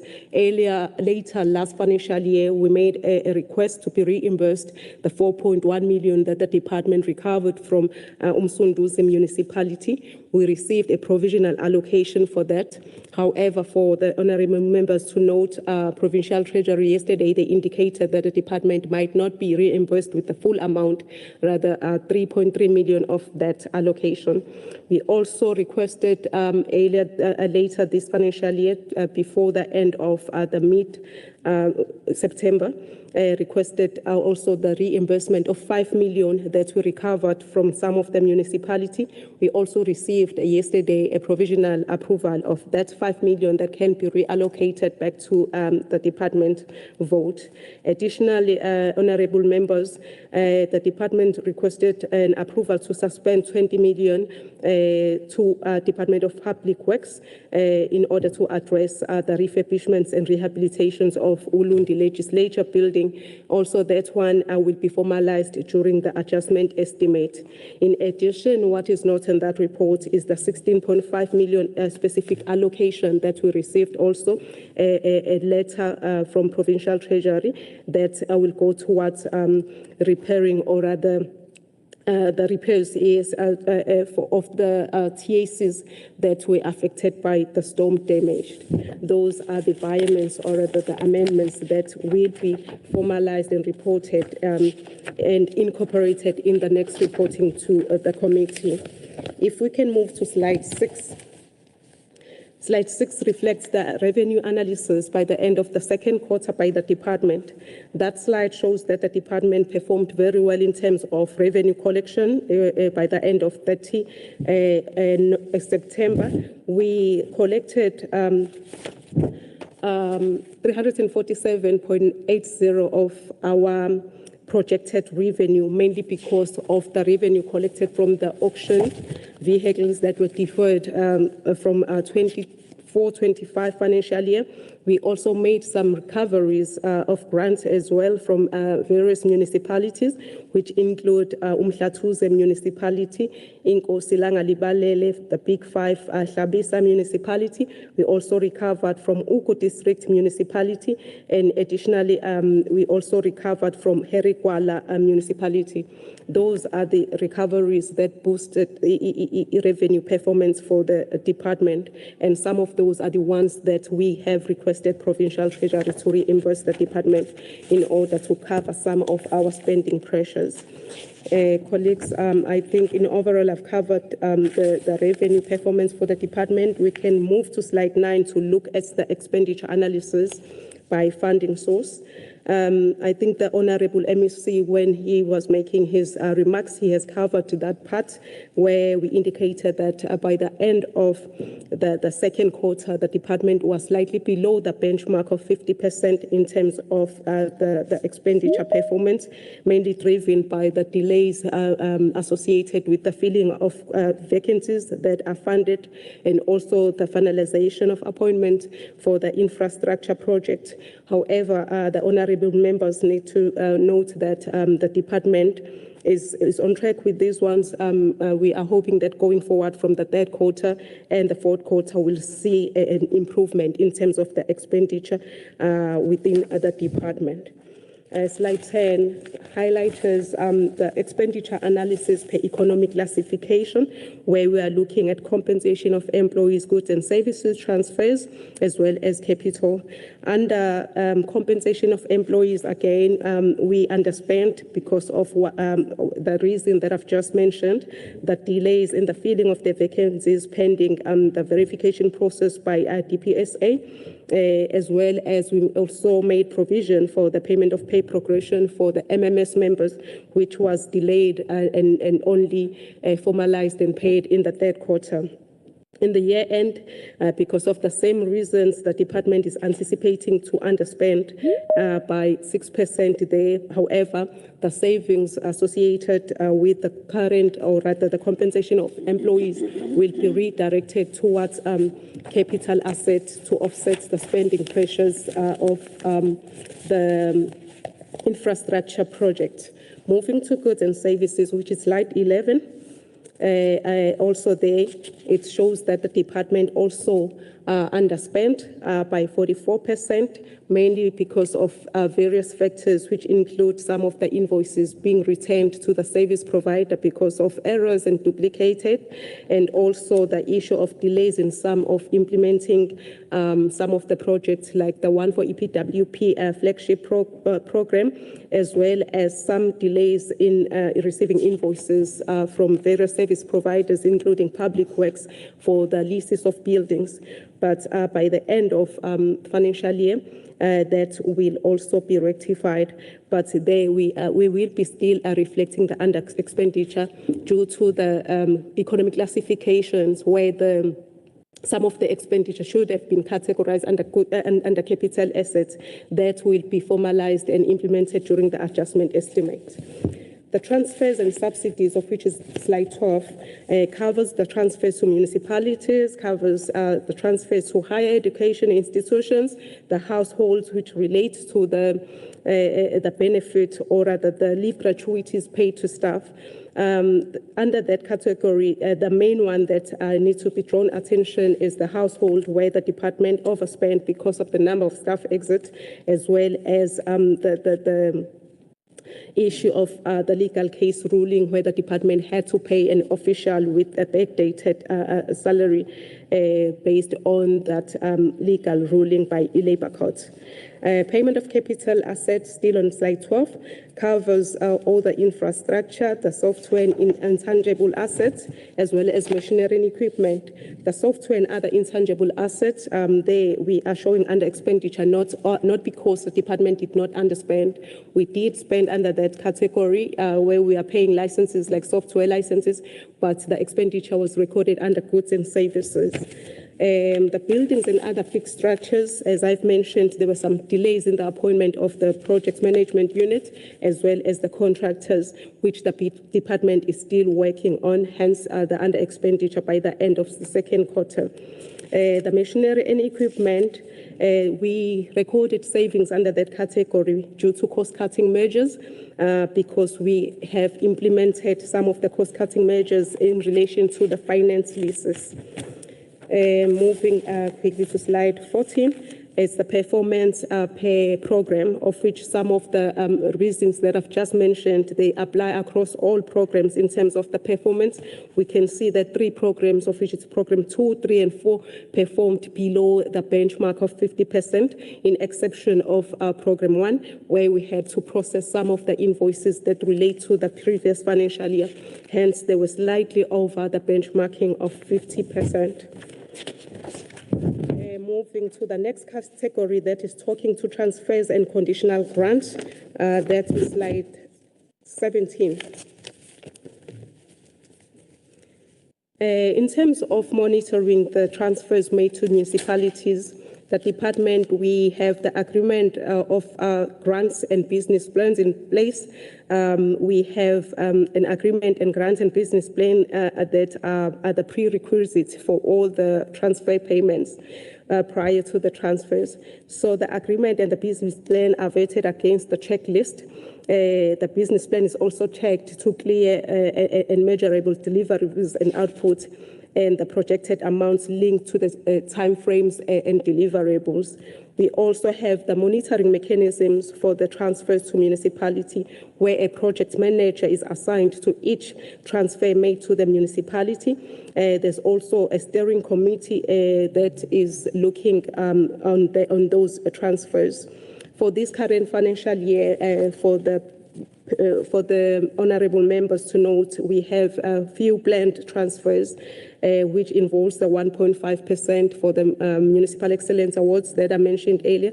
We are also looking at transferring the 5 million to Nongoma Local Municipality for the Mona Market, as well as 3.1 million for electrification project to address the Vulindlela electricity supply interventions. Those are the planned transfers for the current financial year. The next slide, slide 18, we are looking at conditional grants. The department is only allocated one conditional grant that relates to EPWP, integrated grants for provinces. By the end of the second quarter, our expenditure there was very low because of the delays in the implementation of that local government flagship program. But we are now on track, and that full amount will be spent by the end of the third quarter. Slide 19 indicates the donor funding and agency receipts. The department did not receive any of those funding. There is no report that can be made under that heading. Slide 5 is talking to infrastructure payments and estimates. Slide 20, apologies. That table under slide 21 reflects the categories of all the infrastructure spending by the department, where it covers the maintenance and repairs. Under that category, this is where we do the minor repairs to the official buildings. The spending in the second quarter was at 23%. The second quarter under expenditure was mainly due to the delay in submission of invoices, the maintenance of the buildings by Public Works, as well as the reallocation of some of the expenditure towards upgrades and additions, which is the next line item because of the misclassification that was identified by Auditor General. Moving to slide 22, we are looking at all other categories for infrastructure spending, the refurbishment and rehabilitation of which is the capital item. The spending against that one was also below because of the earlier mentioned, or in terms of the appointments of the service providers, the professional services as well as the contractors. However, the department is projecting to spend the full amount by the end of the financial year, hoping that by the third and the fourth quarter, we will pick up on those items. The same applies to the next one, which is the new infrastructure assets. That one we are projecting to overspend because of the reclassification of some of the items like electrification projects and the construction of disaster center, which were initially projected under current expenditure. The infrastructure leases, this is where we pay the leases for the official buildings. We can see under that category we are on track. However, we are projecting an underspending by the end of financial year, of which is we can just refer to it as a saving because the department had to stop some of the leases, specifically the Southern Life Plaza, and reallocate that funding towards other pressures of the department. Honourable members, the next slides are just the breakdown of all the infrastructure projects that are handled by the department. The committee also requested that in those breakdown, we need to indicate as well those projects that will overlap in the MTF years. Slide 23 it highlights all the electrification projects as well as water projects that are handled by that department, which covers Zulu substations, refurbishment projects, the ones that the Honourable MEC mentioned earlier on, the Babanango electrification, Mapumulo, the installation of solar mast, the Stanela, the Vulindlela transfer that I mentioned, Abakulusi Ward 4 and Ward 2, as well as some of the retention fees that we need to pay for other electrification projects that we completed in the previous financial year. Slide 25, those are disaster infrastructure projects. We are in a process of construction, the Nkandla Disaster Management Center, which will also have an effect on the MTF years, as projected in that slide. We are also constructing the emergency disaster houses in Unongoma and Umlazi. Those are only infrastructure disaster projects that we are handling and that will have an impact in the MTF years. Slide 26, those are all CSC's major projects that are handled by the department, which covers Mahlaziyeni, Mpembeni TACs, Dungeni TACs, Shabalala, Luana TACs, Qati TACs, and some TACs maintenance.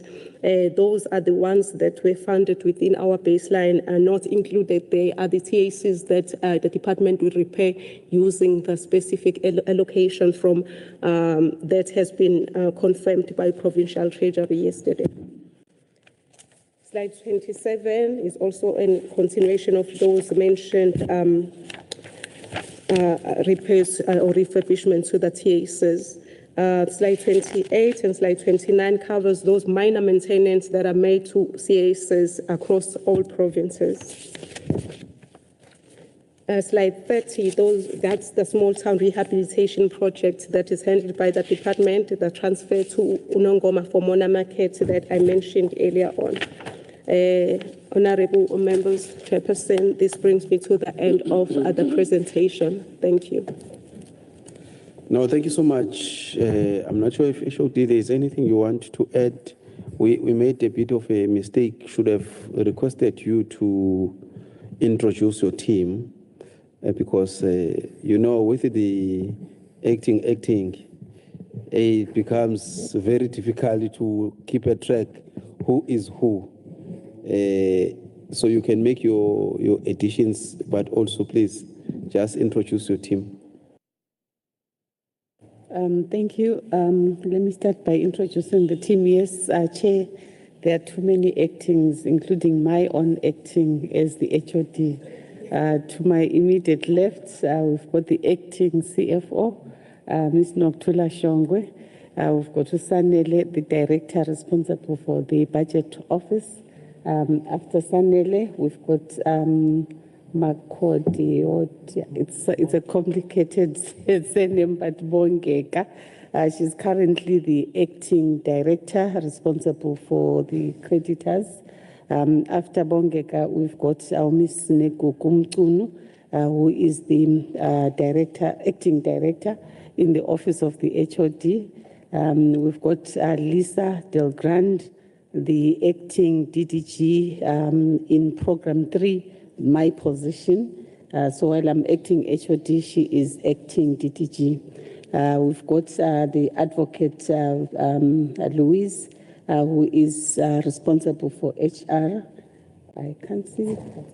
We've got the chief director responsible for TRADS, Princess Njali. Behind me, I've got Dr. Katide, the DDG responsible for local government. We've got Mr. Tsele, the acting chief director for HRMD, and we've got our secretariat from COGTA side, who is the responsible for coordination of Program 1 within COGTA. That is the team, Chair, that is going to be assisting if there are any questions that may arise. I believe on the platform, we've got the director responsible for internal control. Honorable Chair, in terms of the presentation, I think we did cover all the critical issues.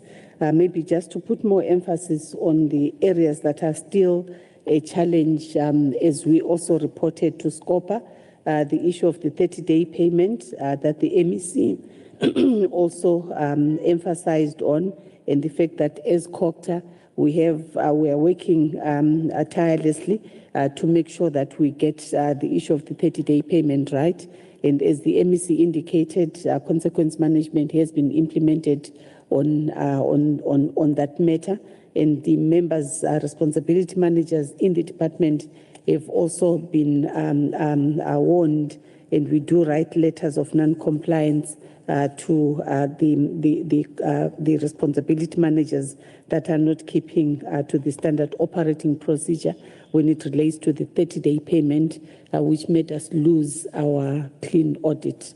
I also need to indicate, Chair, that in terms of the letters that we received yesterday for additional funding, that funding for community service centers, unfortunately, it has to be spent within 6 months of allocation or before the 30th of March.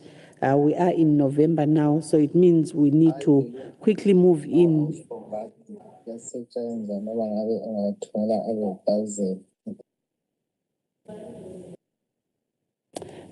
We need to move swiftly in terms of SCM processes for that 16 odd million that has been allocated for the storm damaged CSCs and TACs. So work has already commenced in terms of those structures that were damaged by storms. I think those are the key issues that I thought I needed to highlight, Chair. Thank you. Well, thank you so much. So what happened to Dr. Krishnan, the acting HOD? He's still in the department? Yes, she is still in the department. Okay, She's the chief director responsible for municipal finance under Program 2, but her supervisor is here, Mr. Katide. So the whole unit is covered if there are any issues relating to finance. Thank you. Honorable members, start with Honorable Sam, and then Honorable CQ, and then Honorable Kanye. The advantage of being a chair, you just choose, yeah. We also note Honorable Nai. Thank you very much, Chair. Greetings to the department and the ZRHT. Thank you so much for the presentation. However, I have a few questions to pose. With regards to your duplicated invoices, my 3 questions will be based on that, like how many invoices were cancelled and what was the total duplicated value? Was this due to manual error or a system glitch like SCM, no bus? The last one on that one is, has the internal audit been initiated to prevent lama occurrences from happening? Masekuba, is a part of the questions that I have is based on Amakosa resource mobilization. How much was cancelled invoice worth with regards to that? How long has the supplier banking issue persisted, and is now the supplier compliant based on that? Masekuzobo EPWP local government flagship program. What is the 2025-2026 EPW budgets under goods and services? Why was the implementation delayed? Was it because of the business plan? There was no business plan, there was no recruitment or no PPE. Last one being, how many work opportunities were planned vis-a-vis those that were created based on that? Thank you very much, Chairperson. Thank you so much, HOT and the team. Thank you for those questions. The CFO will take the ones relating to the number of cancelled invoices. I don't have my document with me for me to make reference. But in terms of the EPWP, The delays were mainly due to the need to first get approval of the business plan from the National Department of Public Works, because this was a conditional grant which requires a business plan. So that business plan was eventually approved, and after approval, we then had to go through a recruitment process for the participants. We're aiming 300 participants for that flagship program. And after getting the participants, you can only start procuring the PPE when you know the sizes, when you know the needs. So that process delayed in terms of commencement, but now we are on track and the program is underway. Under implementation, recruitment was completed, PPE was purchased, and all the participants are now doing their work, and we are monitoring that. So the jobs that were planned for creation were 300 under the flagship program, and we did meet that target in terms of the 300. So there are no issues there. On the Amakosi resource mobilization, I'm not sure exactly what the issue is, but let me ask the CFO to respond, as it sounds like she has the details in terms of that. Internal audit investigations, we do get support from our own internal control unit within COGTA, but also through PIAS, provincial treasury arrangements.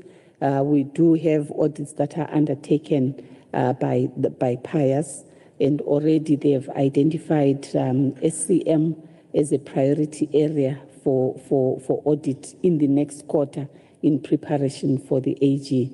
So we hope that with the SCM audit and the cost containment audit that is coming, we'll also be able to then put controls in place before the end of the financial year. May I request to hand over to the CFO? Thank you. Thank you, HOD, Chair, and members. I'm just going to respond on the issue of invoices. I'm going to start with the Amakosi resource mobilization. It was one invoice that was cancelled due to incorrect banking details on the CSD system, and then they had to reissue that invoice. And also, one of them was not interfaced because of the past challenges when there was an interface between UBUS version 5 and version 6. On the duplication of invoices, you will find that service providers, they will send an invoice today, and then they will resubmit. When we are uploading on our invoice register, then those are the duplications. That's the duplication we were talking about. But for the resource mobilization, it was only one invoice that was cancelled due to CSD banking details, which have since been corrected and the invoices were processed. Thank you, Chair.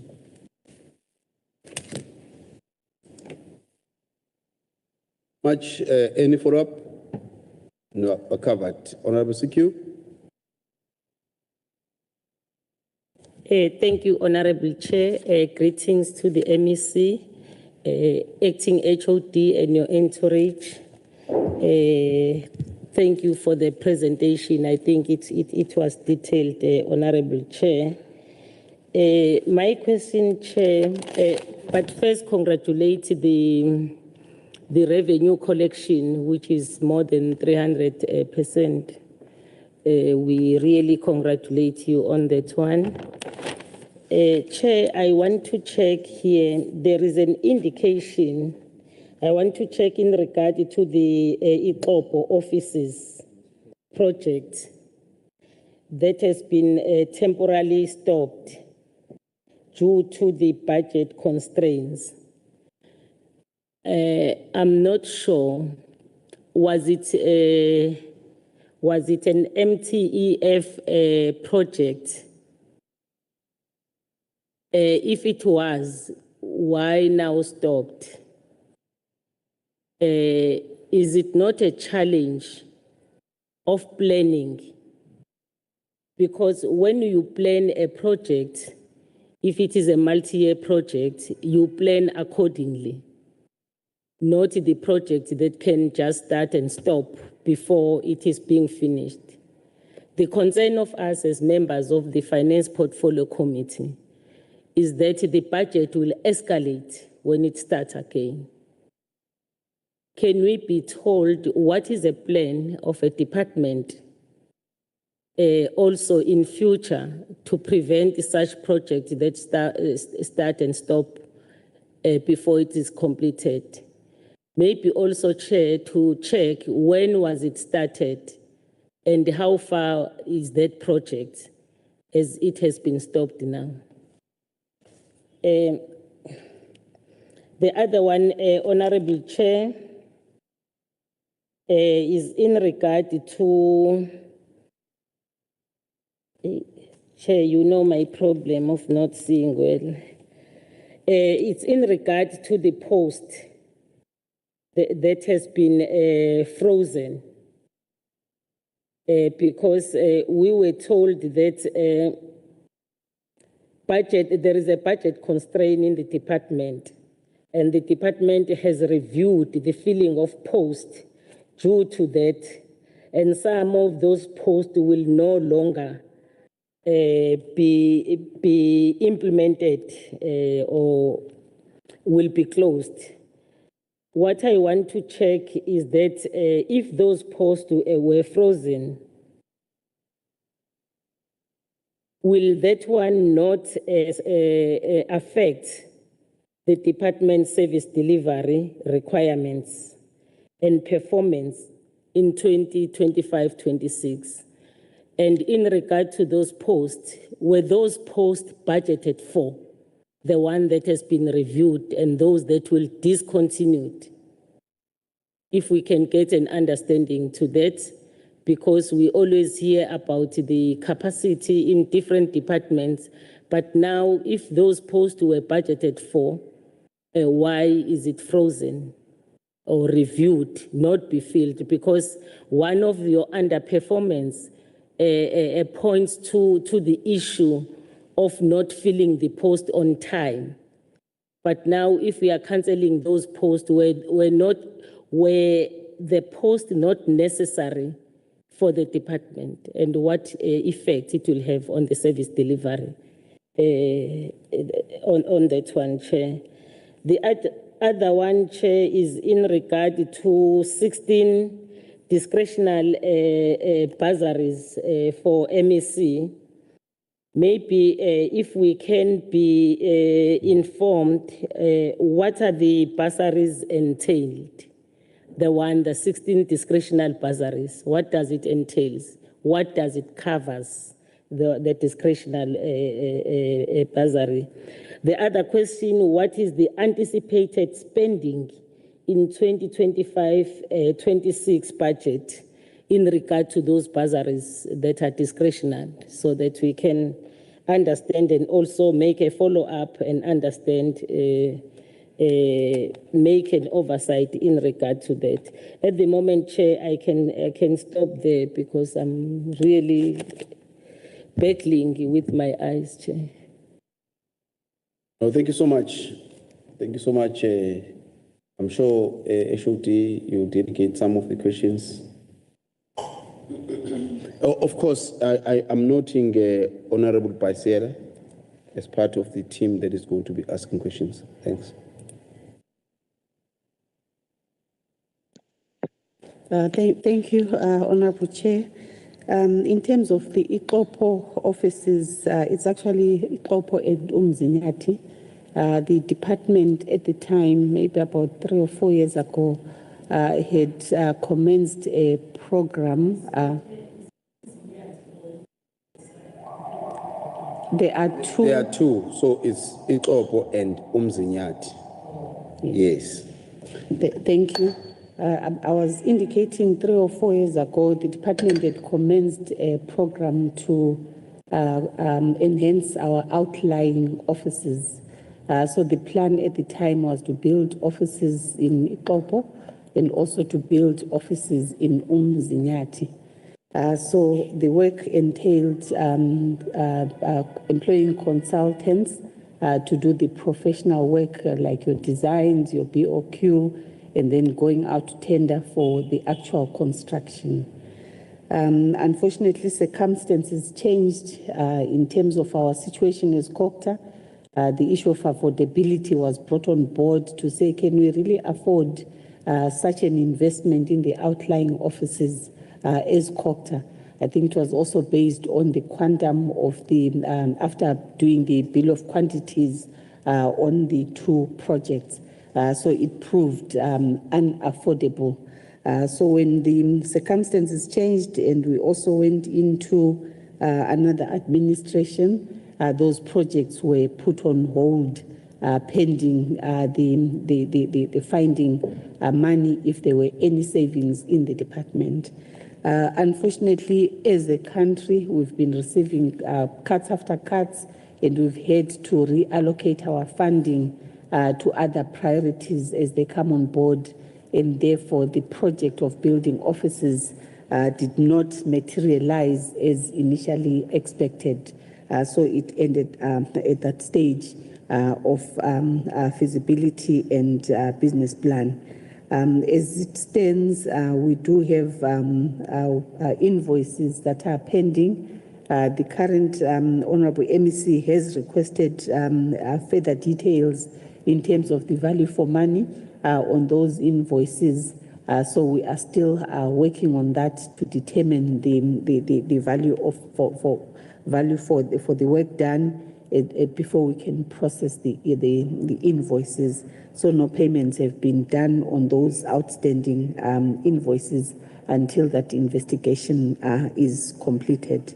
In terms of the future plans to prevent such occurrence, unfortunately, with every 5 years when we change leadership, when circumstances change, when we get budget cuts, we need to review our priorities. So as it stands, we are also tightening our approach as COGTA to ensure that we do comprehensive feasibility assessments before we can commit to these multi-year projects. So we are currently in that process of ensuring that we do proof of concepts, we do detailed assessments and affordability assessments moving forward to avoid us spending money in a manner that is not yielding good value for money. Coming to the issue of the bursaries, I think let me allow HR to come in and respond to that. But on the issue of posts and the frozen posts and the implications, maybe we need to indicate to the members of the Finance Portfolio Committee that a structure has to be costed all the time, and we relook at the priorities based on the executive authority's priorities, the portfolio committee's priorities. So when that happens, we also then need to identify which posts are a priority. Also given that we need to stay within a certain threshold of a percentage expended on HR issues. So we then need to be careful in terms of what we prioritize so that we remain within those thresholds.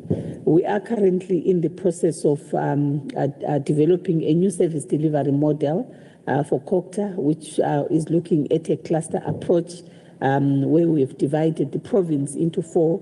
And in that regard, we are going to review the posts and also realign the structure in terms of the service delivery model. So obviously in that process, posts may become redundant, and in some cases, new posts may need to come up in line with the service delivery model. So as it stands, we do have posts that would not be perpetuating moving forward due to changed circumstances. May I also request HR to come in and add on this input and also respond to the issue of the bursaries. Thank you.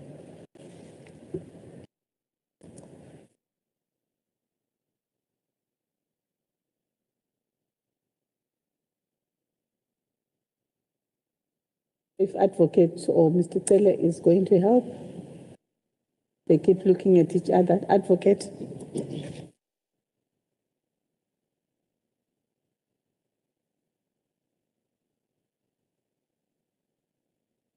There's a mouse that you can use if your fingers are unable to open this thing.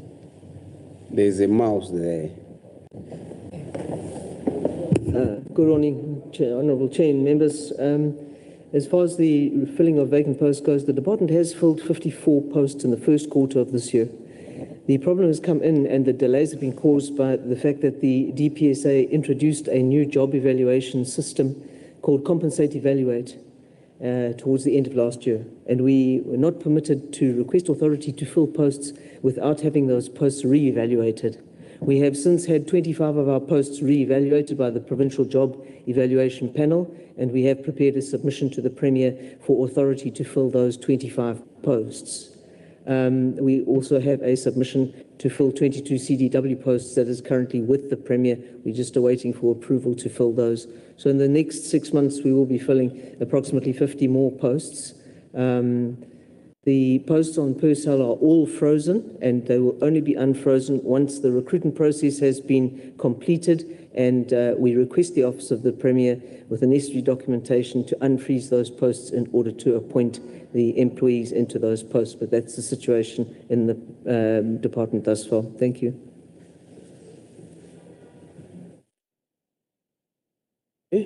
Are you covered? There is a hand on the platform written M. We do not know whether it's come from the department. Whether we want to respond to this question. The problem is that we give our link to the department. Someone is called M. The hand is up. Chair, that's me. It's Marvin Tax. Okay. No, you are noted. You are noted. We will give you space. Thank you. Thanks. Sure. Thank you. Okay, yes. Follow up, Honorable CQ. Yes, no, thank you very much for the responses from the department. But I don't think they had finished because I asked what does entailed by the bursary. I think the HR will deal with that one. But what I wanted to make a follow-up on is in regards to the posts that are frozen. My question was to say, were they not budgeted for? If they were budgeted for, why did they put it as part of the targets first? If they were going to be frozen, and also wait for the new organogram and prioritization. So that is my question, Chair. In regard to the offices of Ikopo, I'm just asking, what does it mean to say that temporarily closed or stopped? If the challenge is in regard to the budget, that after the professional work that was done, it became clear that the department does not have a budget. But I think the acting HOD covered me, because my question was to say, before the project is started, is the feasibility study not done in any project that is being started? Because this is the first thing that is being done where every stakeholder has become part of the planning and understand it before there is a fruitful exercise and a fruitful expenditure, fruitless expenditure that occurs because of the failure to start the process correctly by starting with feasibility studies, all the stakeholders together, and come up with the way forward. Now already we have been, the department has spent already, but it is when in the middle of it that it sees that it can't go forward. But to that one, it said temporarily stopped. Maybe if we can get a clarity on that, what does that mean? When is it going to resume if it is temporarily stopped? Thanks. Okay, those two questions. Yes, Advocate, you want to take the other one? Okay.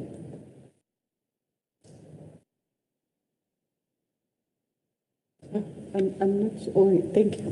Yes. Thank you, Chair. When it comes to the freezing of posts, all departments have the posts frozen as soon as they are vacated in the whole province. It's a continuation of cost-cutting measures in the province. The posts that we have to fill, the 50 posts that I mentioned, those posts are all funded posts. But the reason why it's delayed is because we have to have those posts re-evaluated or evaluated on the new compensate evaluate system before we can ask the Premier for authority to fill. So unfortunately, it's something that's outside of our control because we cannot fill vacant posts without getting the authority from the Office of the Premier to fill those posts. They're funded, but whenever a post becomes vacant within your department, be it through death, resignation, retirement, or dismissal, those posts are immediately frozen by the Office of the Premier on the per cell system. So they are funded, they will be filled, but unfortunately, due to the cost-cutting measures and the implementation thereof by the Office of the Premier in this province, those posts all remain frozen on per cell until such time as you have authority to fill them and you follow a legitimate recruitment process and then request the post to be unfrozen in order to fill. Thank you. Okay, there are two questions left. The first one is the bursaries, the other one relates to the offices. Thank you.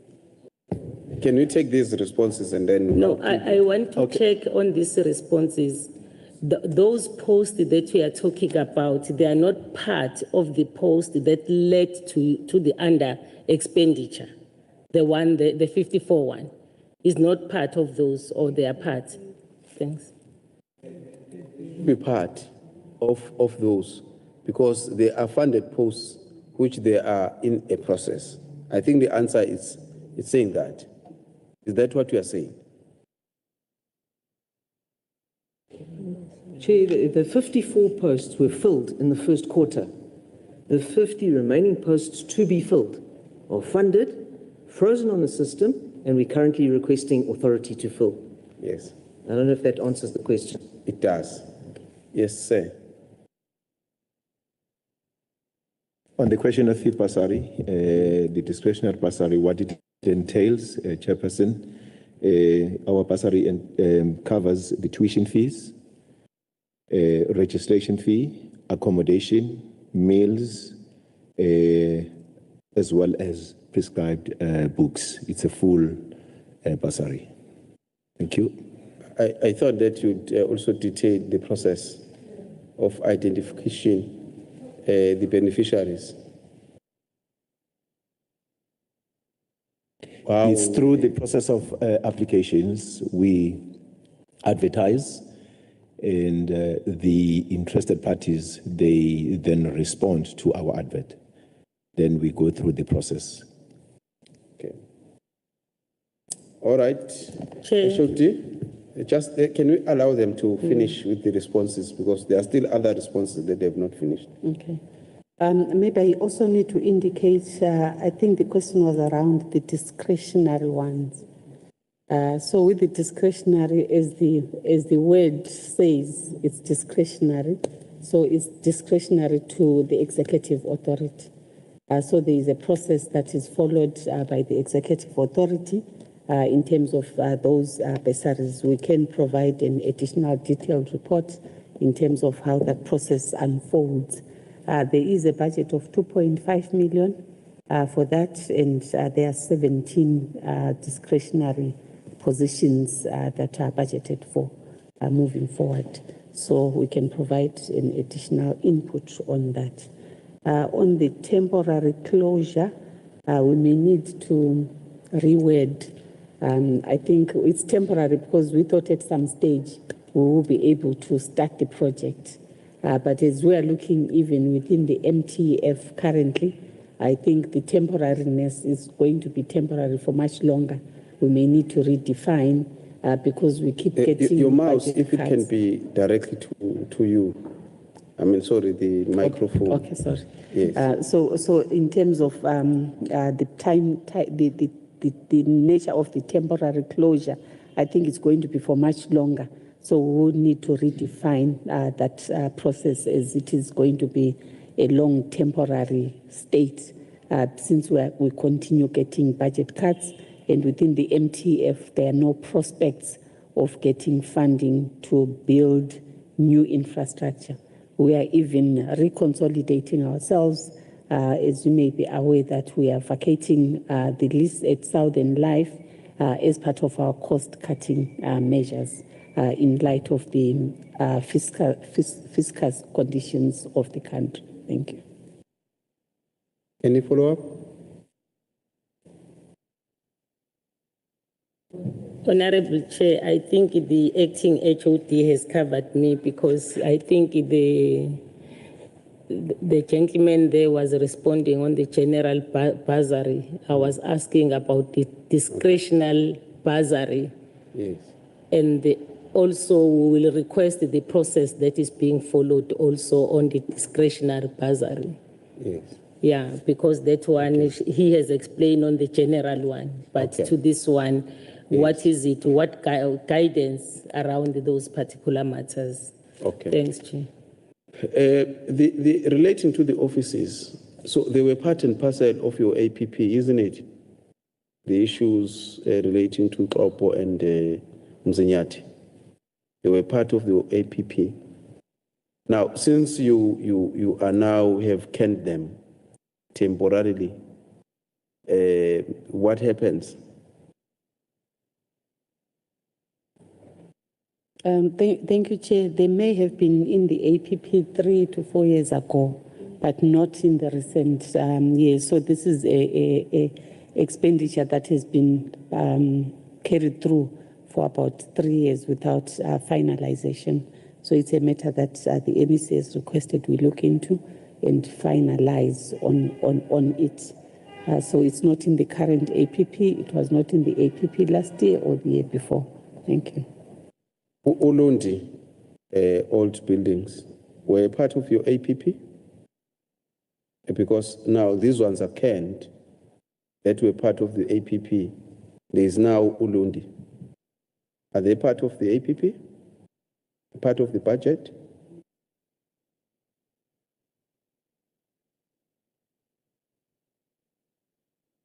In terms of the APP, there is no line item that talks about Ulundi offices. But in terms of the budget, we had budgeted for the Ulundi in terms of the renovations, the refurbishment for the admin building. And in terms of other works, maybe moving forward, it's something that we'll be looking into. Thank you. Can I make a follow-up? Okay. No, thanks, Chair. No. I think also it was one's question to check, because you have got the projects that had already started and spent on them. But you start, I know that Treasury has advised the department to say that they must not start the new projects before they completed the old one, because if there is a financial constraints on those that were part that have already started spending on them, and then you start another new project, you end up having, the fruitless and wasteful expenditure because you don't complete a project.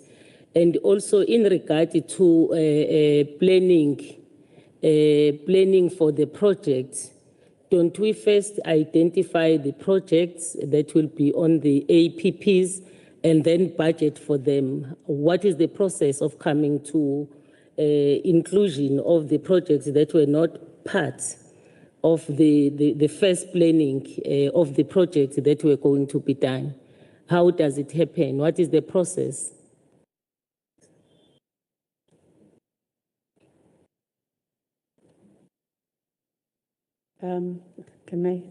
Thank you, Chair. Maybe in terms of Ulundi, there was a disaster in February for Ulundi, for the old admin building in Ulundi. The roof was blown away and water was coming through, and the offices had to be vacated. So our staff, including staff from other sector departments that were occupying that old admin building, are now working from home. They can't operate from that building. So a commitment had to be made through COGTA, province as well as national COGTA through the NDMC to allow for the refurbishment and recovery post the disaster. So it's a disaster allocation that we've had to make. The offices were occupied, so that's why it became a priority. In terms of new construction, it's a new construction which we could not continue budgeting for at the moment because of the cuts in all provincial budgets. Each year, as we have even indicated now, our budget had to be cut by about 3.5 million to make way for Department of Health priorities. So because of all these cuts that keep coming up, we cannot then sustain some of the initiatives that we thought were a priority. But those that are related to disaster, they unfortunately become a priority because of the nature and also after a declaration.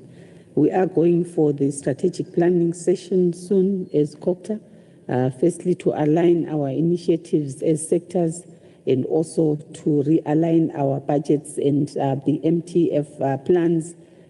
So after the strat plan, we'll then be able to reprioritize and see what can come as a priority in the next financial year and what can be prioritized in the MTF. So that's the whole process that we follow when it comes to what goes in the APP and what then becomes an item for the budget.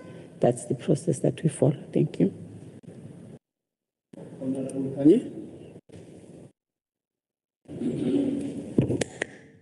Thank you, Chair. Bingelele Lonkitsimba, Elizabeth. I only have two questions. First one, I just want to find out, I noticed that the department has requested 20 million for the refurbishment and the rehabilitation of Old Legislature, Old Lundi, to Lundi. My question will be, why are we moving to Lundi? Why specifically your department? And have we considered abasebenzi for accommodation, or we're going to move here, hotel and start spending again? And lastly, I just want to find out, since all of you guys, it looks like 50% is acting, are you part of the 54 unfunded posts? And why are you guys not appointed permanently? Or is it some political games or what? Thank you.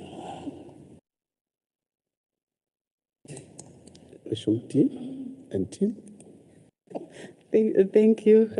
Thank you, Honorable, for the question. As I indicated earlier, the 20 million that is being suspended for public works, it's for the renovation of the disaster-damaged administration building. That administration building houses COGTA staff that are based that side. It also houses other sector departments. So there is an agreement, therefore, that sector departments will contribute towards the 126 odd million that is required for the refurbishment of those offices to enable the colleagues that are housed there to have office space. As it stands, the building is closed. Department of Labor closed off the building, and for us to get the a certificate of occupation again, we need to make sure that those renovations are undertaken. So as a start is the roof that requires addressing, and then after the roof, it will be the internal refurbishments. The carpet is wet, the walls are molded. There is just the building is not usable including the air conditioning that has been damaged. So the colleagues that are occupying those offices are currently working from home. So nobody has been moved from our head office here in Pietermaritzburg. It's the people that were already there that are continuing to work from those offices. So as far as I know, and according to our records, we are not moving anyone. When it comes to the issue of acting, why many actings, the director for HR did indicate the new DPSA approach of job evaluation, where all jobs in the system in PESAL have got to be re-evaluated. You may have heard that some of our jobs, when they went for re-evaluation, they came out at lower levels. So there are many dynamics that we have to deal with when it comes to the issue of job evaluation. So we have many acting because we are still waiting for some of those jobs to be evaluated. Where the jobs have been evaluated, we then make a request through the provincial treasury to the office of the Premier. As all posts, whether it's a driver or it's an HOD, we still need to go through the office of the Premier process to request the filling of the post and to motivate why we need that post filled as part of the DPSA regulations. So as it stands, the post of HOD was advertised. It closed on the 17th of October, I think. And after closing, I believe the process of the filling of that post will then need to be fast-tracked. I am also I've been reliably informed that the MEC is also working tirelessly to make sure that the post of the HOD is finalized. The post of the CFO is going to be advertised. I think it's part of those posts that have been evaluated. And it's ready. Director SCM, unfortunately, when it went for evaluation, currently it's sitting at level 13 as a director SCM. When it went for evaluation, it was evaluated at a DD level. Then we requested a re-evaluation. That process is underway. And if we were to continue at a DD level, it then also affects the whole reporting lines.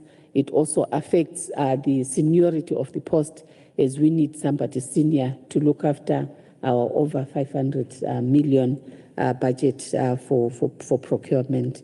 I think that part, I hear the CFO post is actually advertised. Is that what you are saying? It's ready for advertising as part of the posts that are going to the Premier. So most of the acting that are underway, we've got a plan in terms of filling. That includes the Chief Director Infrastructure, is part of the 50 odd that are going to the Premier. The Chief Director for Traditional Governance is also part of the 50 odd. So as soon as we get the approval from the job evaluation process, we then channel the applications to the Office of the Premier. At times, the Office of the Premier sends back requiring further motivation why that post needs to be filled, and we then respond accordingly. So that is the process that we are undertaking. Thank you.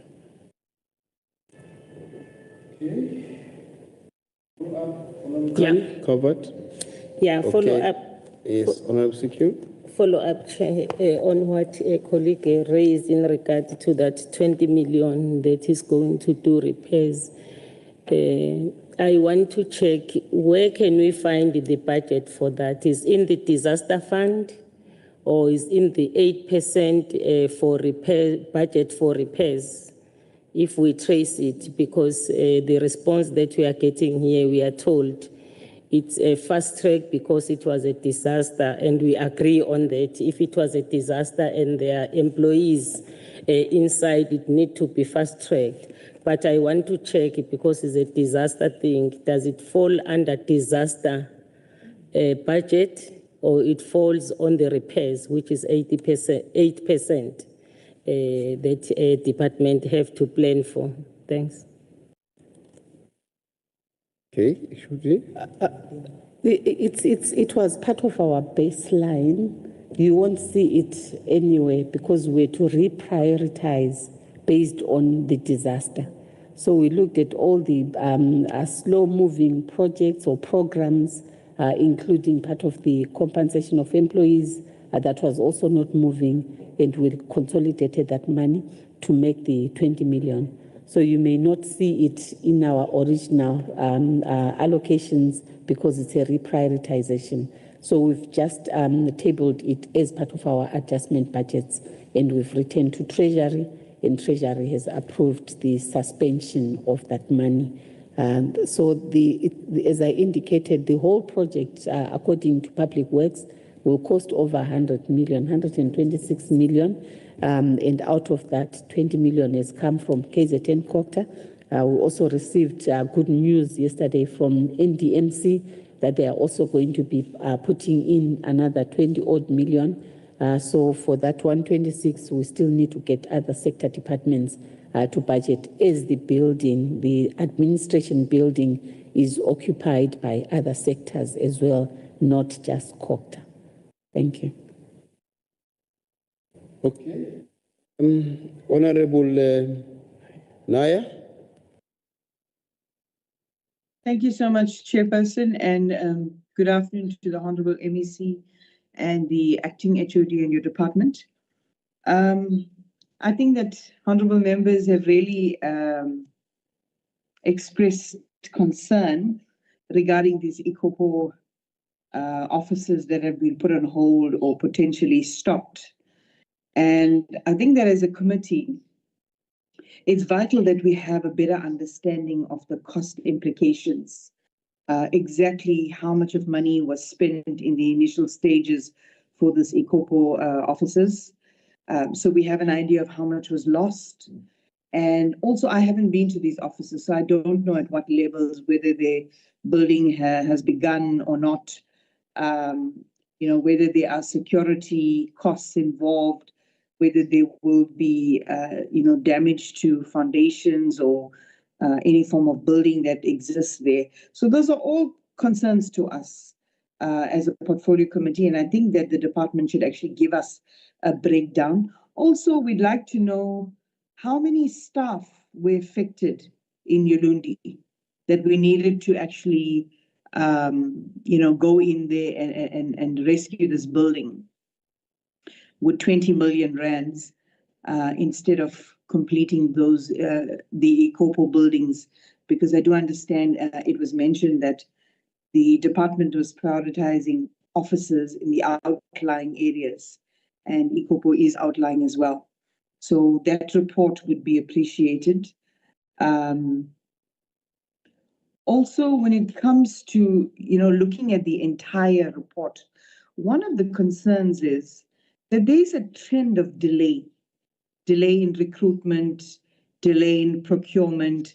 There's a trend in underspending for items that are projected for, and then an overspending on items that have not been planned for.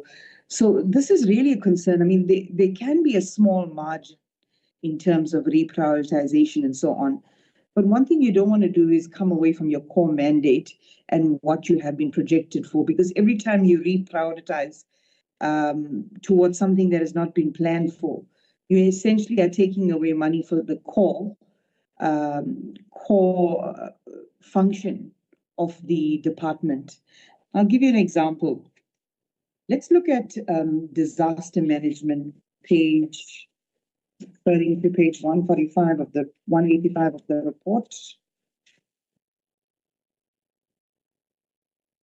So here we see that under Goods and Services Program 3, there was an underspend of 44 million rands.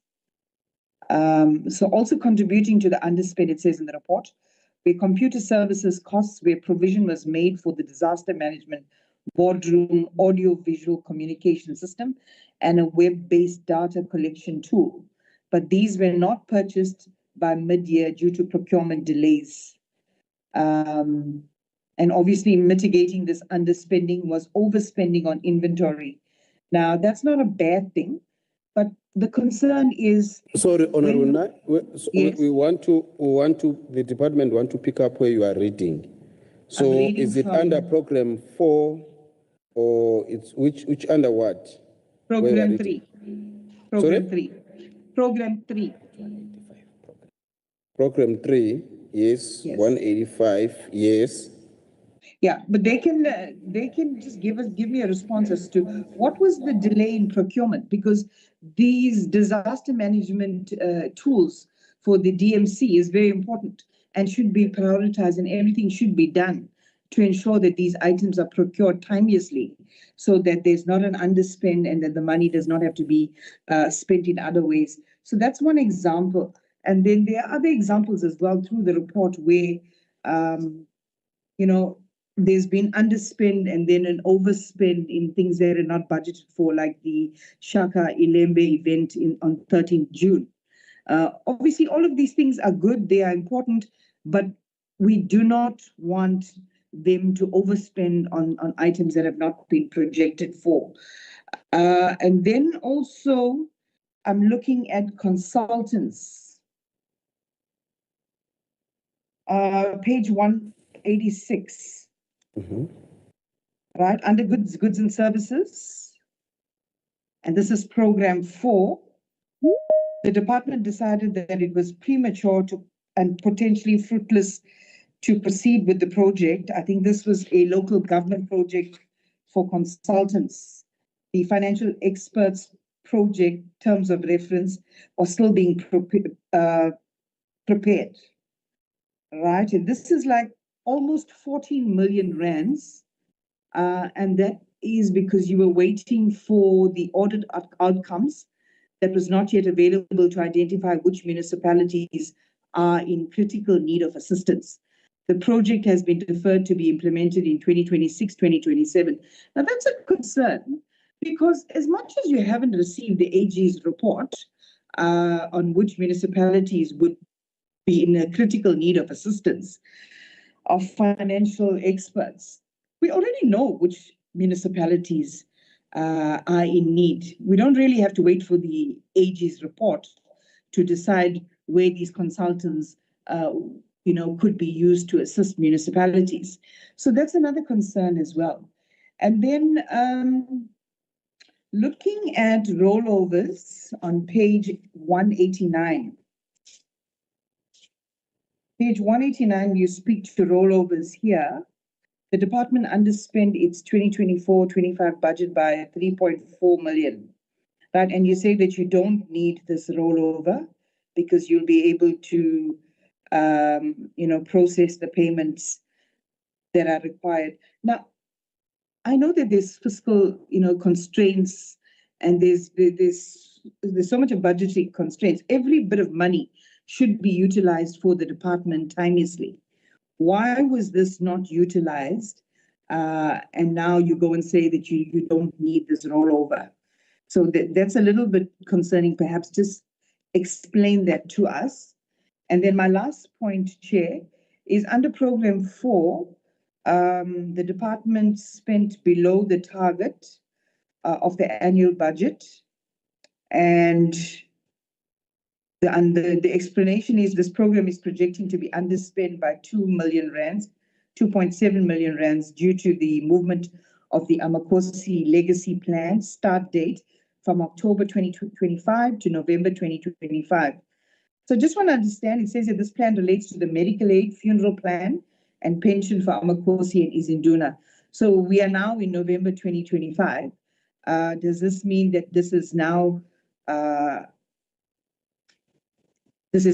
underway, whether the executive and Treasury has given the green light, and that there will be no further underspend under this program because this is now underway? Perhaps give us some explanation as to what's going on there. Thank you so much, Chair.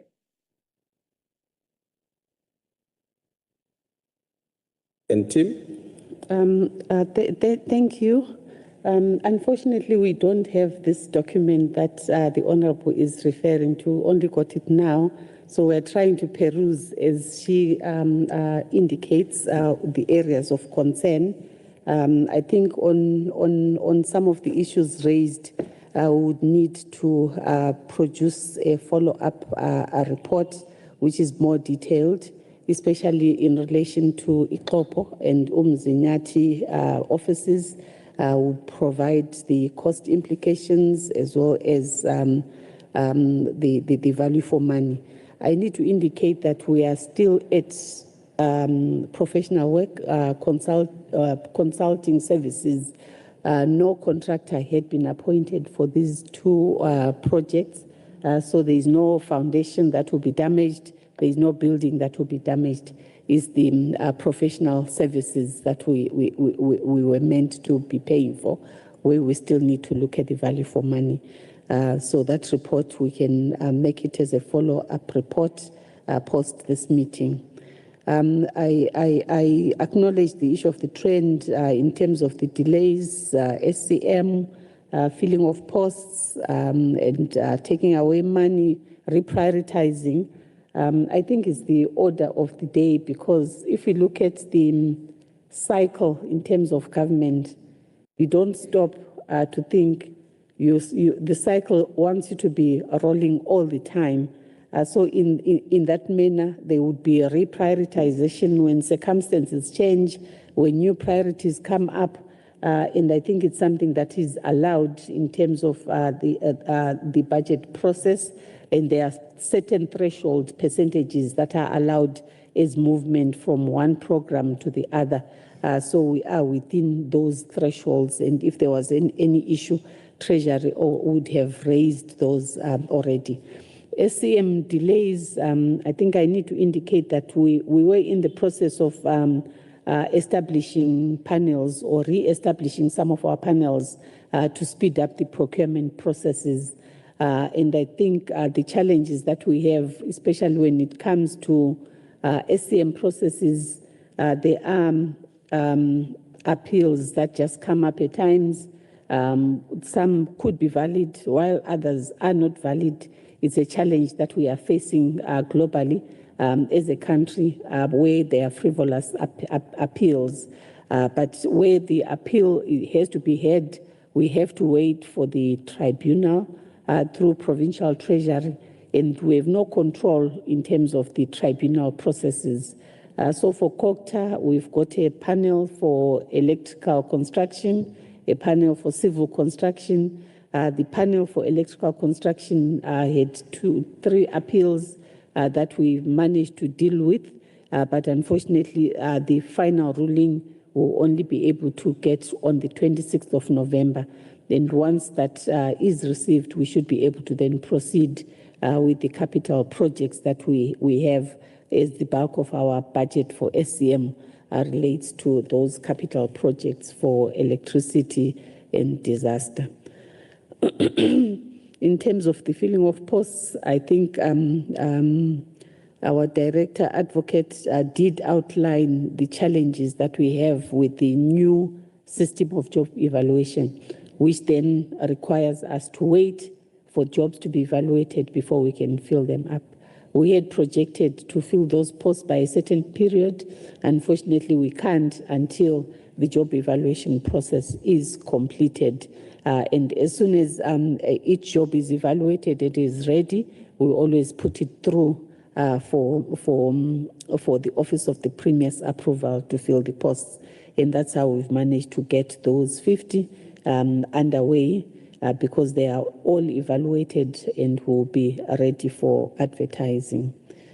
I know in terms of capital projects, a good example for CSC projects through public works, where there are terminations in terms of contracts, we may have projected to spend on that project, but if a contractor underperforms and is terminated, it means it throws out our cash flow projections. That happened for the KADI program or project, the TAC for Amakati, where the contractor was terminated by Public Works, and we therefore had to revisit the cash flows and reallocate funding to projects that were moving. So that process of reallocation, as I indicated, as circumstances change, we have to re-evaluate. So as much as the report may say there is under expenditure, This is based on the projections that we would have made the previous year when we were finalizing the budgets. We make projections for the following year with the hope that circumstances don't change as much, but as they change, we've got the threshold allowance to reallocate the budget. In terms of financial experts, yes, that project, we made a determination to defer it to the next financial year after the current audit outcomes are known. You may say we do know the municipalities that require support. Yes, those that require support, we are currently dealing with it internally through the Municipal Finance Unit and also through the technical experts under the intensified Section 154. So we felt we were not ready for the financial experts project. We also had adverse findings from PIAS in terms of the appointment of consultants for financial experts.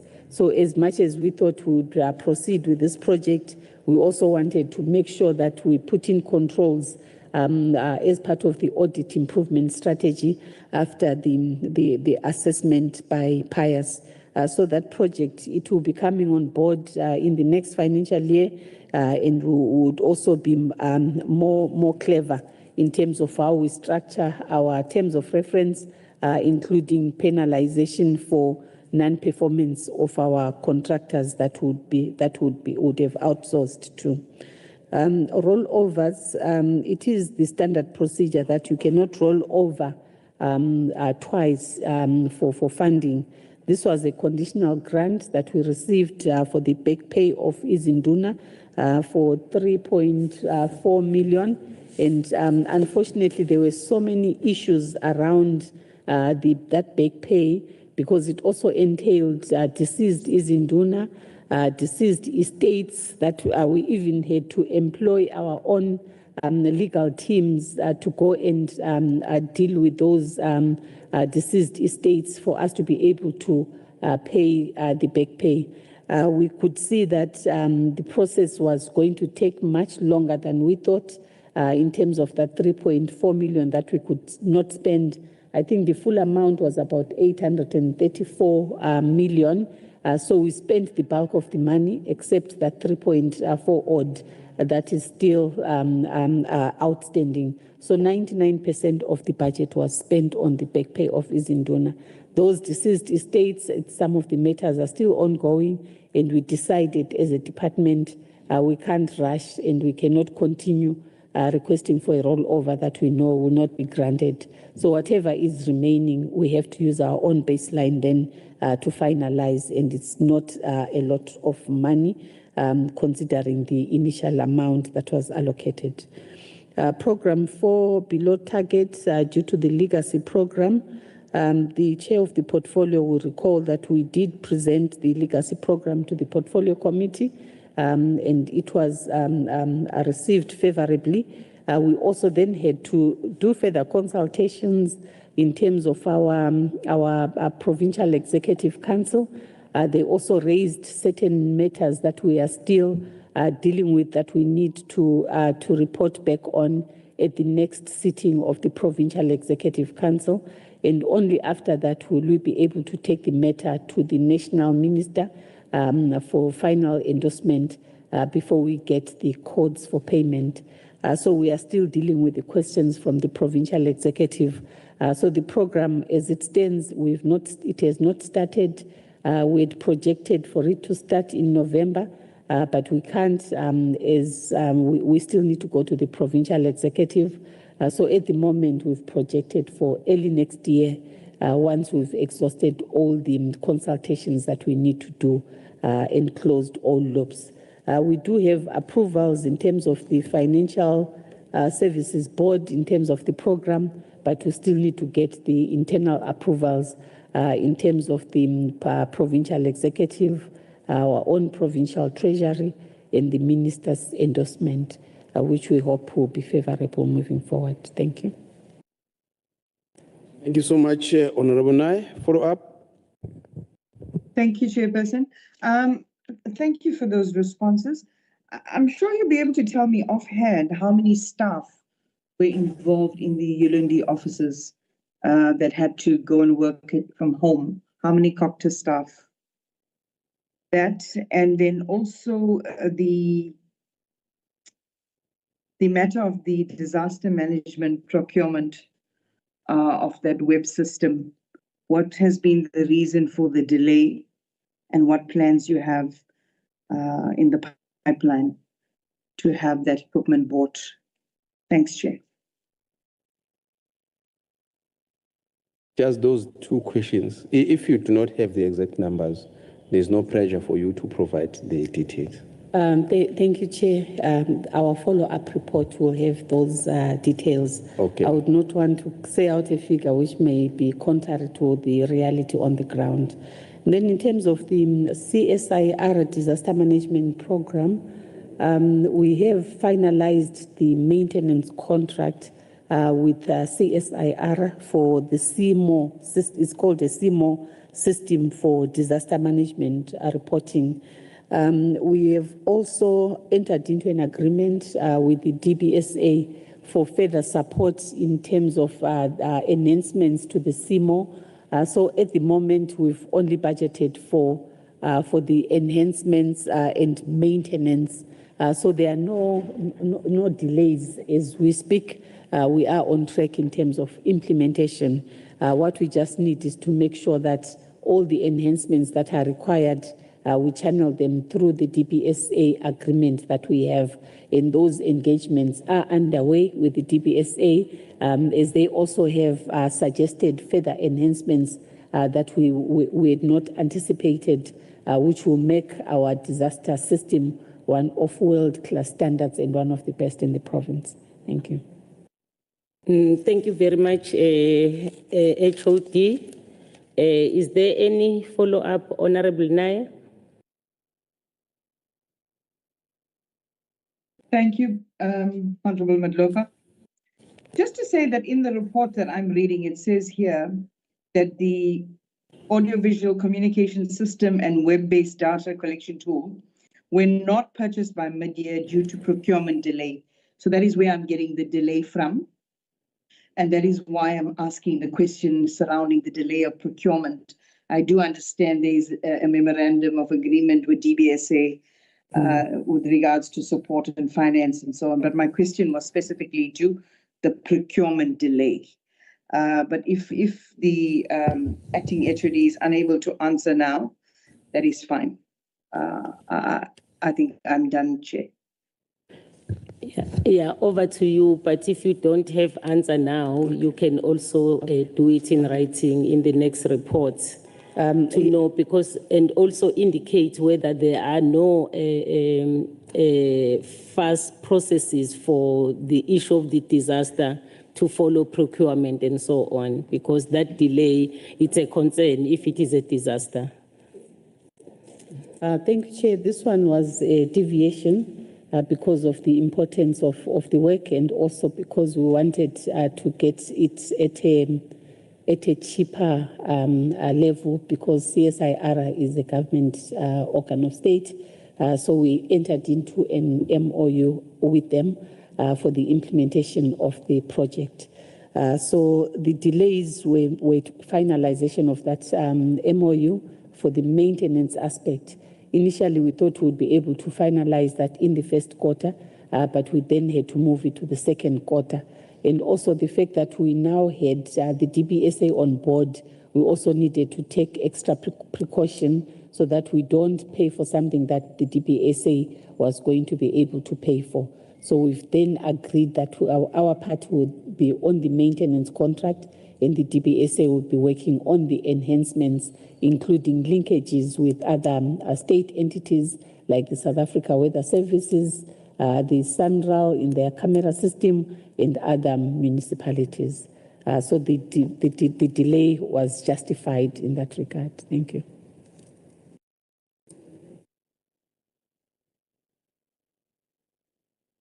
Much, Chair, for holding up for me the TEF. Thank you so much.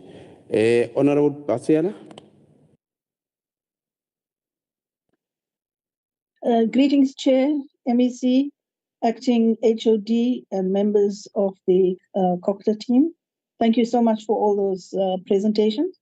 My question relates to leases. Is the department in a position to let us know or give us the details of how many private leases are in place in the province? And how many leases, how much of space is leased, like per square meter, what does it cost? And the question is really in the light of looking at the savings from the cancellation or the termination of the lease in the Southern Life building. If 24 million is saved from that lease ending, it really shows us what amount of money can be saved from private leases. COGTA is a government organization, department, and it is so inconceivable. One always wonders, why would government departments go and lease private buildings when there is land on which you can build? And let me say that building costs is essentially 10,000 rand per square meter. That's the figure that we can use. And so we should know, we should be in a position to know how much of space is being leased so that we can look at alternatives. And when we save 24 million, it is an excess, it is a huge saving. So let us look at how much is spent on other leases. Just to look, in this case, people were, COGTA staff were relocated to Natalia. Wonderful, that's a government building. There are other unused buildings, or like in Ikopo and other areas, there are offices being built.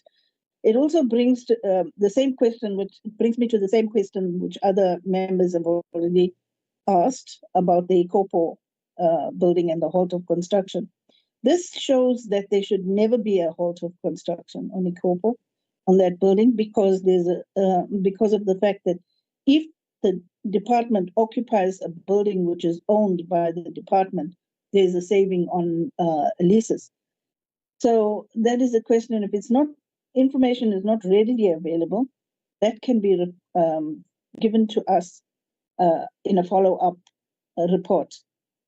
So that's, I see that even arts and culture have terminated a lease. They have saved. And even if you look at other departments and the leases they have, and it really shows that there is some, there also may be truth to the perception that many private businesses or individuals have benefited from the political connection to individuals who have had influence in signing these expensive leases when they're not actually required.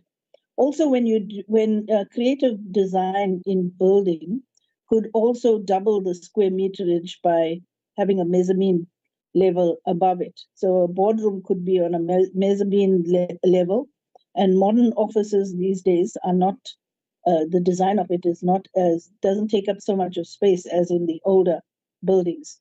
Then that brings us to the question of making maximum use of government buildings by designing existing offices could be divided into 3. So to accommodate people where there's still current leases. So in other words, other leases can be cancelled. Other leases can come to an end, and people can be relocated to existing government buildings because new ones take a long time to will take a long time to build. Then that's the one question. The second one relates to infrastructure. Infrastructure and repairs and renovation and etc. takes a huge amount of the budget. I've asked this before, so now I ask this question directly to the acting HOD. Can you look at the option, or the CFO, can you look at the option of obtaining insurance on the buildings? Insurance on the buildings and insurance as well on other things like the pipes, that carry water. So that if there's insurance, it may be cheaper to pay insurance so that the insurance company takes the cost of repairs.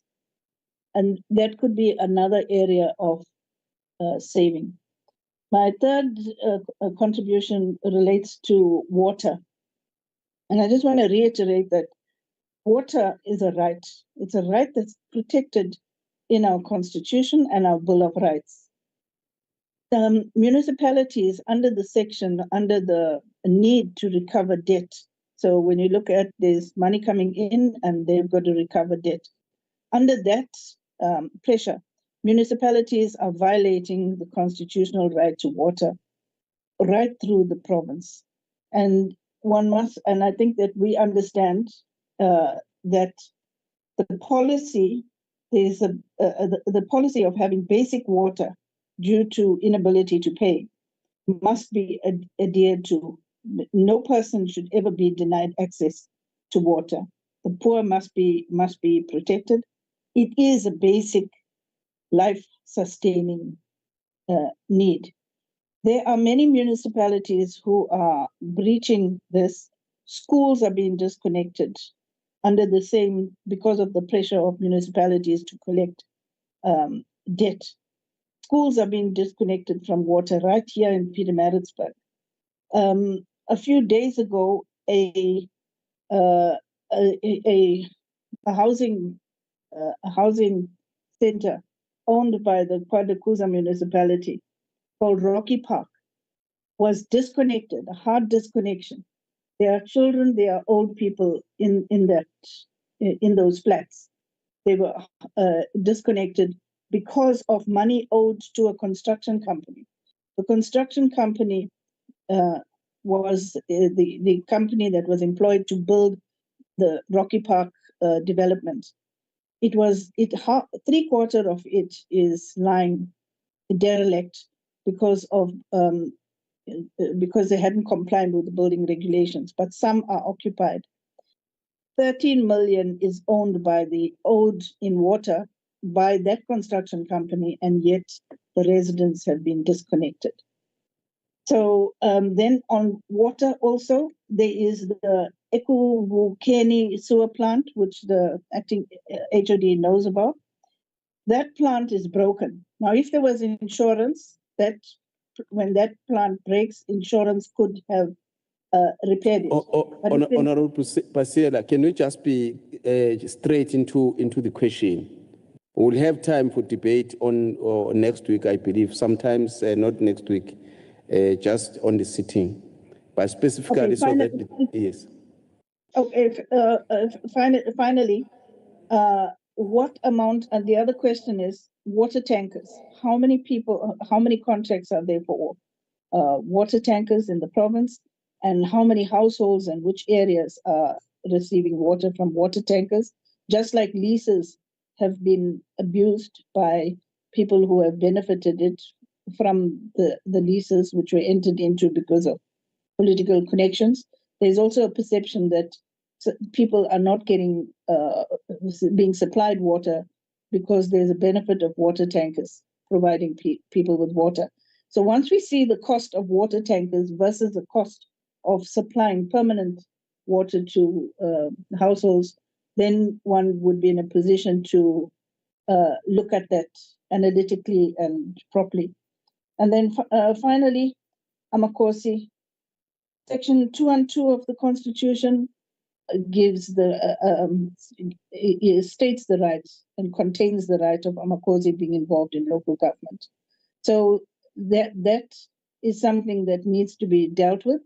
And my question would be to the team to try and look at what the cost of involving Amakosi in the newer constituted local government council that will be constituted after the 2026 election. What would be the cost of essentially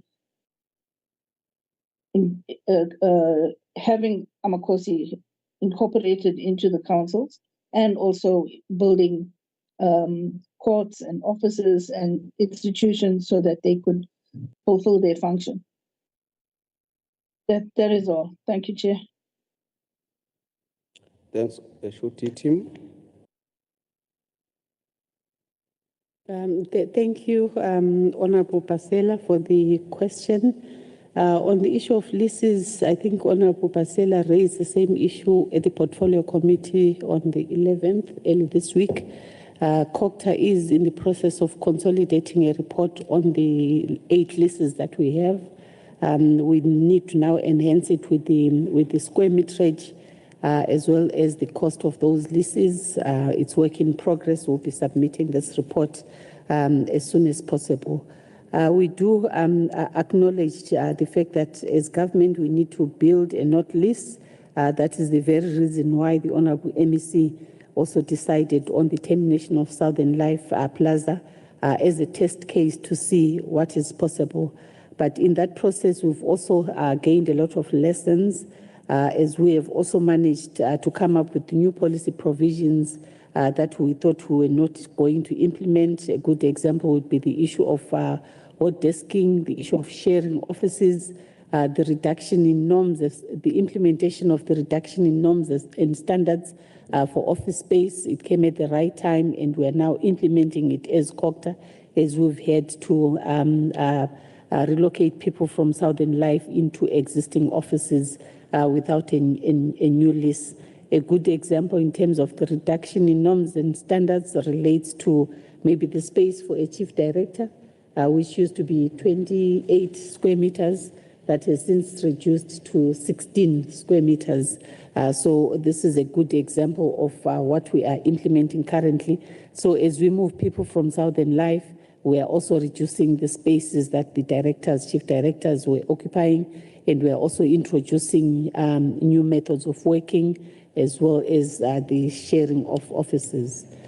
When it comes to the government offices, I think the main responsibility lies with Public Works. We place a lot of reliance on them to assist. There was a program initially that Public Works was trying to roll out, which was the government precinct. Land had been identified for that government precinct. So everyone in all sectors were delaying the process of entering into new leases or extending leases because we thought the government precinct was a project that had matured. Unfortunately, also due to budget constraints, that project has not moved as expected. I am aware land had been identified, designs had been done and completed, and I think they are now looking at PPPs for the implementation of that program. So as COGTA, we are closely aligning with that process to ensure that moving forward, if government precinct materializes, we also have our space allocation and we can build our own office space instead of leasing. But I think the audit that Honourable Pasela has requested to look at the square meterage and the costs, it will also assist us to then make a determination on the speed with which we then build our own offices as part of the government precinct, which is a co-funded project. Insurance, I don't know, as government, province and national, I don't think there is anyone who insures their assets, movable or immovable. It's something that probably may require a policy shift through the honourables. I think only municipalities can insure property and assets. And when a disaster happens, they first have to claim from insurance and prove that they've exhausted their insurance before they can move on to a request for funding from other partners and National Disaster Management Center. With the experience of the April floods, I think it was also an eye-opener for us as PDMC, is the insurance that municipalities had taken on their assets didn't yield the intended outcomes, most municipalities could not activate those insurances to cover for the disasters. So it's something that we are looking at as part of the reviews at local government level. We note the issue of the disconnections. The water service authorities, unfortunately, they also have their debt collection policies that they need to align with. And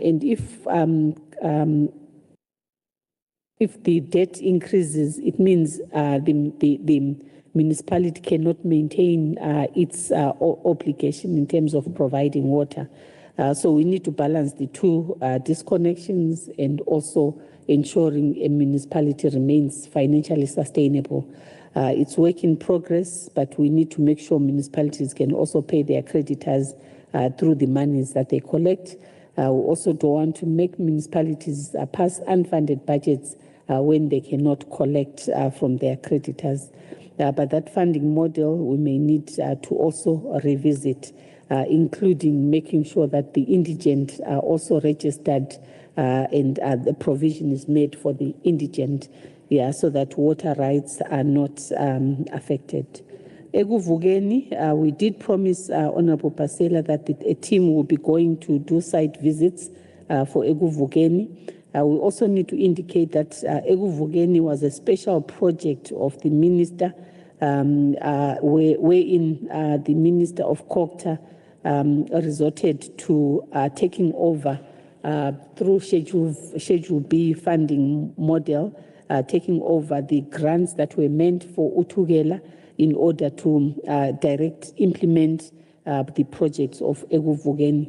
The minister also is looking at a phased approach in terms of addressing all these issues around Eguvukeni. But a site visit and walkabout is being planned through our the Office of the HOD, MISA, as well as DCOC, to ensure that we understand the challenges that Honorable Pasela brought to our attention early this week at the Portfolio Committee. Water tankers, we are going to be consolidating that input. It's a municipal function as COGTA.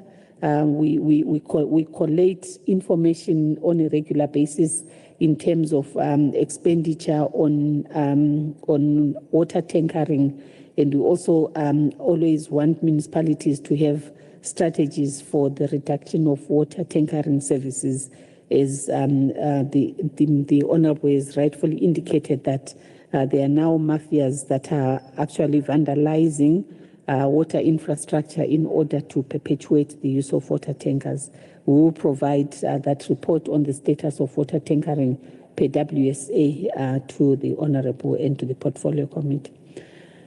Amakosi involvement in local government, the cost of involvement, I think we can rework this report to cost the involvement of Amakosi in local government. But the question became confusing. We thought it was around the tools of trade and the participation of Amakosi in the Section 81 committees, but the Honourable further on indicated the issue of provision of infrastructure such as CSCs or TACs. So we will indicate how many Amakosi have got TACs, how many are not covered, and what is the cost in terms of providing services, so that status quo report is available and we can generate it for the members. Thank you, Chair. Thank you. Honourable Pasela, any follow-ups? Honourable Chair, thank you so much to Acting HOD. Wonderful answers, very clear. We look forward to further engagement and to receiving those reports. No follow-ups. Thank you so much. Honourable Tex. Thank you, Honourable Chairperson. Honourable Chairperson, I think, Honourable CQ have asked all the questions. However, I just want some clarity on the issue of, but first let me say, we really appreciate and support the issue of the Amakosi getting medical aid now. It's long overdue, and it has been a long struggle, so we supported and appreciated. However, I just want to find out from you, Honorable Chair, under which vote can we find the budget for the Amakosi's medical aid? That's the first question. The second thing I'll need to understand, Honorable Chair, what is the estimate cost of the medical aid to the Amakosi, and why has it not been, why is it not reflecting in this report? Thank you.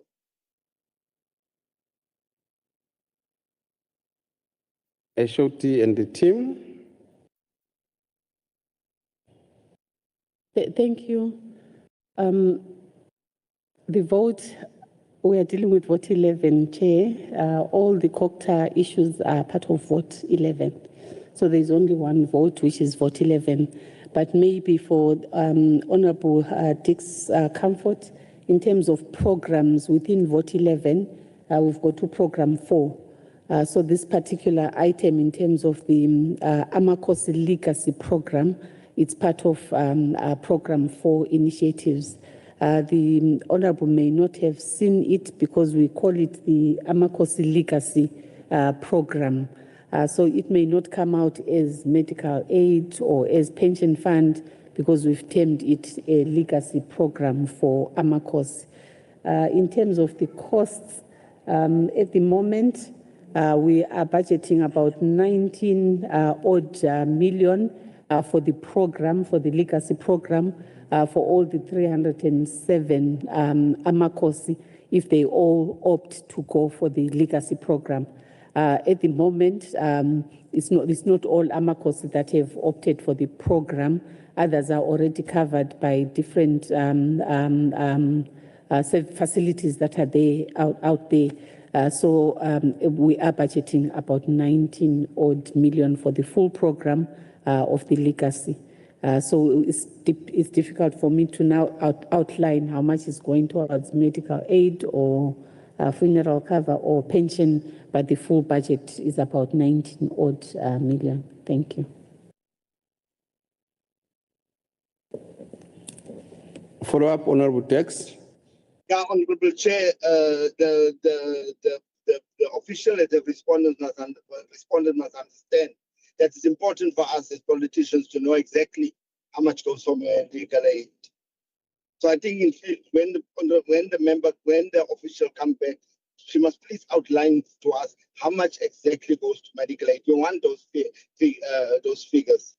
We want the exact figures for this medical aid, and not lumped under one program. And to understand how much goes for medical aid. So when the official again come here, they can please provide us with that information. Then the second thing is the second question that I want to ask is how many consultants, that is engineers and architects, are still pending appointments, and what is the total value of the delayed contracts due to these delays in the appointments of the consultants? Thank you.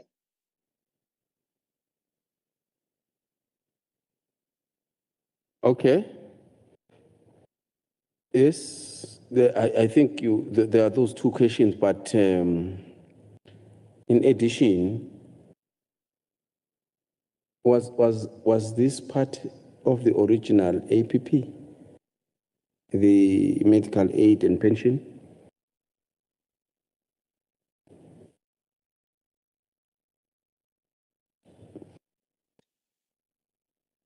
Team COGTA. We need to check, but it's in the new APP for the next financial year that we are finalizing. I am certain in terms of the new APP, but in terms of the old APP, it could have then been an adjustment for the APP as an initiative. And yeah, I think in terms of how many engineers and architects, I think it's a bit difficult to make a determination in terms of numbers. Maybe the number of projects that are underway that would require those specialist services is something that we can provide to the members. I think the number of engineers, it would depend on the nature of the project, and we've not made that calculation for engineers and architects, but we've only made provision for the professionals, and they differ per project. But we can also make that report available. The list of projects that are underway in terms of our capital projects, it is there in the report, and not all of them would require an architect, not all of them would require an engineer, but also in terms of engineering, there are different forms of engineering. So it can be electrical engineers or it can be civil engineers. So it will depend on the nature of the project. I think slide 23 and up to 25 of our presentation outlines the list of the projects, but we don't know how many engineers will be working on each project, as it will be outlined when we go out or when we go out for tender. So for electrification projects, we've got a list of 9 that are still to be 8 that are still to be finalized, and we also have 3 that are underway. In terms of civil works, we've got disaster housing underway, as well as the CSC projects and TACs, and we've listed those from slide 23 all the way to slide 27.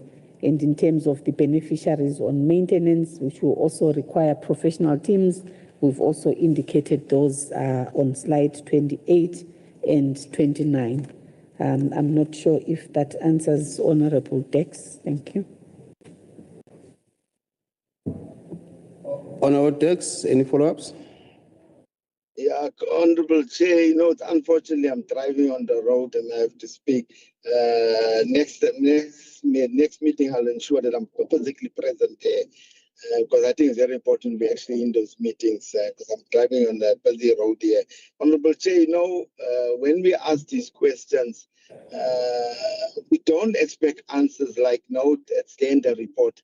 We know it's in the report, we have read the reports, but we ask these questions because we want to probe the things that we want to probe and to actually understand whether we actually want to know whether the officials understand what is actually written in their own reports. So we don't really appreciate when they say, no, go to the reports that it's there in the report. I will leave it here, Chair, because there's some questions I wanted to ask on the ICOPO officers, but many people have asked questions, but there's different questions I would have liked to ask on it. But because I'm driving, I'll leave it here, Chair, for now until COGTA come again to Finance Committee. Thank you, Chair. Thank you.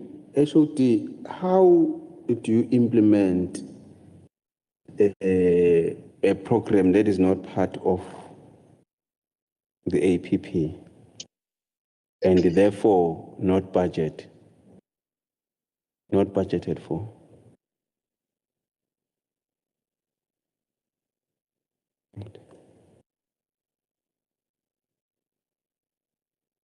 Chair, in terms of the strategic documents, we have the APP, we also have what is called an AOP, which is your internal operational plan. So a project may be either on the APP or it can be on the AOP, which is the internal business plan of the department. So in this regard, the project could have been on the AOP as part of the initiatives, but we'll still need to verify that and report back to the meeting. Thank you. Yes. No, want to follow up. Yeah. You have not answered me, HOD, but follow up. And you must be very careful when you answer me. Yeah, no, I think also I wanted to say that, but what she covers me when she said that she's going to check and come back. She's not sure herself. But I want to check because, Chair, my concern is that the APPs are approved by the portfolio committees. If there was any adjustment, did it go to the relevant committee? to approve that adjustment or amendment on the APP. That is a follow-up, Chair, on that one.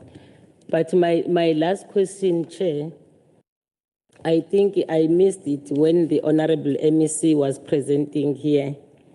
I want to check whether the department does build the houses, because the report that we got, but it was an overview of the MEC, they said that there are emergency housing in Nongoma and Umlazi. If there are these houses, which vote can we get?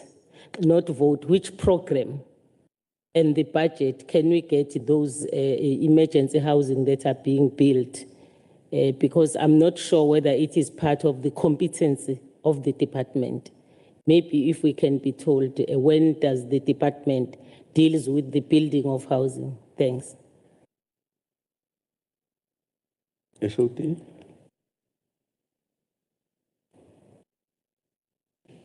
Thank you, Chair. In terms of the disaster housing, because we are PDMC and we are overall in charge of disasters, if there are delays in terms of sectors, at times we then have to intervene and assist.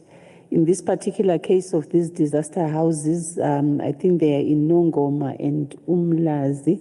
And I think there's one more where there was a finding from the Human Rights Commission where the MEC was then called to come and account. So in those circumstances, we treat them as special circumstances that require us to then intervene as much as the function lies with the Department of Human Settlements at a national level, as well as the province. At times, the delays compel us to intervene as COGTA, especially where the circumstances call us to do so. So in this particular case, the MEC visited Umlazi, and I think in one household, there were about 15 family members that had been displaced. And even up to now, these are disasters that happened early in the year, where the people are still not accommodated. It is a function of human settlements, yes, but because it's a disaster, we then are compelled to intervene. The one in Nongoma, there was an incident there again relating to geoscience earthquakes, and in that incident again, families were displaced. And it's more than 6 months or 8 months for those families without accommodation.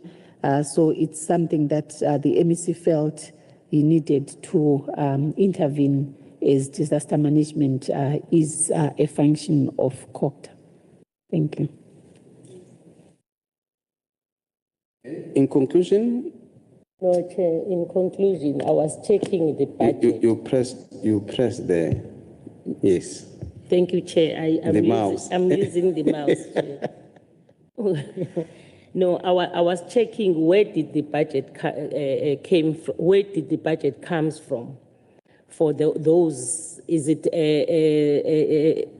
is it for disaster budget? Where do you get the budget? I'm saying this because there is an issue of the budget constraints and some of the projects not discontinued because of the budget and so on. But I understand the explanation of the acting to say that if it is urgent, because I was thinking that now COGTA has got a mandate to build houses and so on. But I want to know where does the budget for this come from? Which unit? Okay.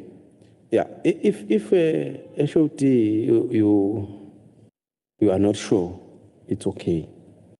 So, and your team, with the understanding of the acting, will give you space to provide us details, as we had indicated earlier.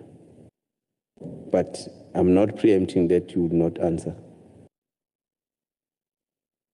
Thank you. In terms of the disaster housing, I think there was it's about 2.8 million that was required for those disaster houses. In the budget for disasters, we always have line items for relief, and we then move around those items depending on need. And the relief can range from the provision of food parcels, the issue of lightning conductors, the issue of equipment for disasters. So we then had to reprioritize within the baseline in disaster management to focus on the houses. So meaning we had to forego certain items because of the nature of this request that came about. We also even got a letter from the request that we get something in writing to understand where did this budget come from, what is it that were not done, so that we know exactly where the budget came from to deal with this thing of housing, and also the process that was followed that delayed. Because there was a delay in the process and then intervention happened, to know what was the process that unfolded at that time. And yeah, that's a report that Chair will need. No, thank you so much. I think we have had quite a long day. Thank you so much, HOD, with your team. We appreciate. We are doing our work also. You must understand that we ought to ask these very difficult questions at times. But the main aim is one. We want to see the money being spent. You know, we want to have accountability for each and every cent, you know, that is spent out there. So that's why we ask these questions. We are at the end of our meeting, but before I end, I want to check with the MEC if there are any closing remarks that you would want to make before we finally close this meeting. MEC? Thank you very much, Chairperson. It's really to thank the committee for the robust engagements. But just my closing remarks are two, is to explain to the Finance Portfolio Committee, as we have explained to the COGTA Portfolio Committee, as we will explain to the Legislature, that the revitalization and preservation of Ulundi is a priority of this department. And for the next 3 years, we are going to inject millions of rands to ensure that happens. So we are going to roll out the programs because I did hear from some of the members asking about Ulundi.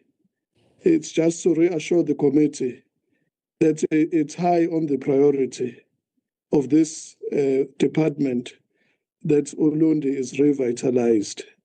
Number two, the function of disaster coordination by legislation is given to COGTA and is not limited only to food parcels.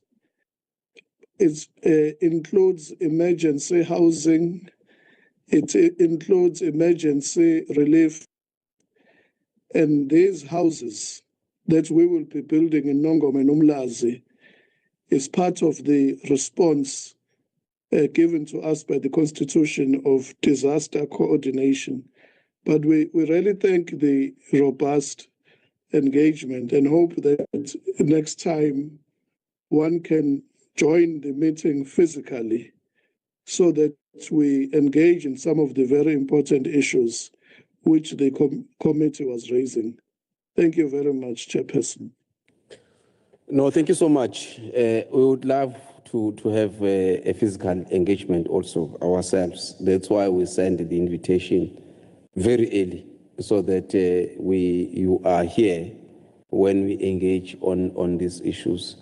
No, thank you so much. And of course, as the portfolio committee, we would continue to engage in the manner that we are engaging to ensure even those, plans that are proper plans, they are in the APP, and they are it's our job to ensure that we really do oversight, and if it's not in the APP, it's not in any plan, and it's not in the budget, it's our responsibility to ensure we pinpoint to those and ensure that, because the process of government is simple. You plan, you just plan, put it in the APP, you put it in the budget, no question asked. Simple, and this is a process that we want to ensure that we're compliant. But otherwise, thank you so much. We appreciate this engagement. The meeting is duly closed, and you are invited to lunch. We would not want to see fruitless and wasteful expenditure. Thank you so much. Thank you. Thank you, Chair.